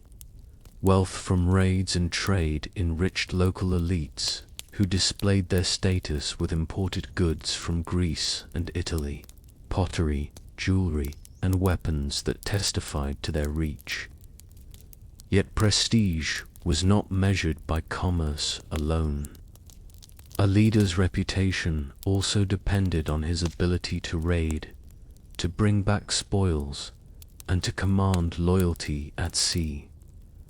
In this way, piracy became not a shameful crime, but a cultural tradition bound up with ideas of freedom, honor, and strength. Religion, too, reflected this maritime identity.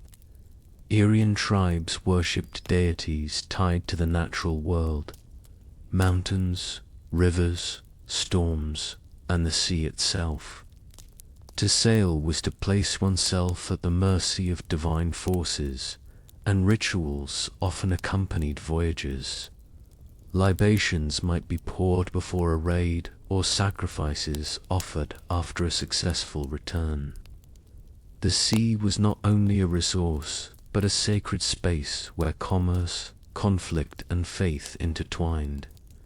At the village level, seafaring also wove together communities.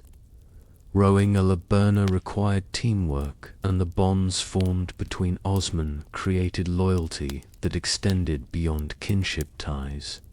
Shared risks at sea built trust and unity, reinforcing the collective identity of Aryan crews. These bonds, tested in the spray of waves and the clash of boarding battles, carried back into their settlements on land. In the end, Aryan culture cannot be divided neatly into pirate or merchant, trader or warrior. They were all of these at once, their lives shaped by the rhythm of the Adriatic. The sea provided their livelihood, their legends, and their legacy, a culture defined by the shifting line between trade and war. The Adriatic was never an empty sea. On its western shores rose the Italic tribes and later Rome. To the south and east, Greek colonies dotted the coasts. For the Aryans, seafaring meant constant interaction with these neighbors, sometimes friendly, often hostile, and always shaping their reputation. The Greeks were among the first to record the Aryans in detail. By the early Iron Age, Greek traders and colonists had pushed northward, establishing settlements along the Adriatic. Corinthian and Athenian merchants carried wine, pottery, and luxury goods to exchange for Aryan livestock, metals, and slaves. Archaeological finds of Greek amphu and fine ceramics in Aryan settlements testify to thriving commerce. Yet the same records are filled with complaints of raids, thefts, and sudden Aryan ambushes. To the Greeks, Aryans were both partners in trade and predators lurking beyond the horizon. These encounters shaped Greek attitudes. In plays and histories, the Aryans were often portrayed as fierce, universalized, and unpredictable. Yet, even in disdain, there was respect, especially for their naval skills. Greek ships rarely penetrated deep into Aryan waters, knowing the dangers of sudden raids in the labyrinth of islands and coves that only Aryans truly mastered. Contact with Italic peoples was no less complex. Across the sea, Etruscans and later Romans coveted the resources of Area. Trade networks crisscrossed the Adriatic, moving amber from northern Europe, tin and copper from inland mines, and Aryan timber prized for shipbuilding. At the same time, Italic merchants and settlers bore the brunt of Aryan piracy. What the Greeks endured as nuisance raids, the Romans saw as intolerable threats to their growing dominance. Aryan interactions were not confined to simple plunder or commerce. Marriages between elites, diplomatic agreements, and alliances in times of war showed that Aryans could be pragmatic. They fought as mercenaries in foreign wars, and their ships occasionally served as hired escorts for traders willing to pay. The Aryan reputation as pirates was deserved, but it was never their whole story. Still, the constant friction with neighbors meant that Arians were rarely left alone. Their very success at sea drew both wealth and enemies. Every amphora, traded or ship plundered, deepened the paradox of Aryan life. Admired for their maritime power, condemned for their defiance of Mediterranean order. The Adriatic, then, was not just their highway, but their battleground. The place where Aryans defined themselves against Greeks, Italians, and ultimately Rome. Though Rome eventually subdued them, the Aryans left a mark on the Mediterranean that cannot be erased. Their reputation as fearless sailors, cunning raiders, and shrewd traders made them both feared and respected across the ancient world. More importantly, their maritime innovations, especially the liner, lived on long after their political independence was gone. The Romans, ever practical, adopted what had once terrified them. By making the liana a core element of their naval fleets, they spread Aryan design across the empire. Roman lion patrolled the Adriatic, hunted pirates in the Ion, and escorted imperial convoys across the Mediterranean. In many ways, Rome's ability to dominate the seas owed a debt to the very people they had crushed. Every Roman patrol boat that skimmed the water's surface was, in essence, a descendant of Aryan ingenuity. Culturally, the Aryans remind us that the line between merchant and pirate was never fixed in the ancient world. Their society thrived on adaptability. One day, a trader exchanging amber for wine, the next, a raider seizing a by force. To them, there was no contradiction.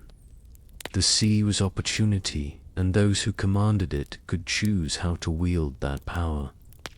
This duality gave them resilience, but it also drew the wrath of more rigid expansionist powers like Rome. Their story also highlights the role of geography in shaping identity. The jagged Adriatic coast, riddled with islands and coasts, forged a people who knew the water intimately and used it to their advantage. Unlike the great land empires that relied on armies and farmland, the Aryans built their power on the waves. Fragile, fluid, but capable of striking far beyond their shores. Even their defeat carries weight in history. By challenging Rome at sea, they forced the Republic to invest in naval supremacy, setting the stage for centuries of Roman control of the Mediterranean. The Arians, in this sense, helped accelerate Rome's transformation into a true maritime power. Today, the memory of the Arians lingers in the Adriatic's coastal towns, in the legends of pirate queens like Tuta, and in the outlines of ships once feared and later revered.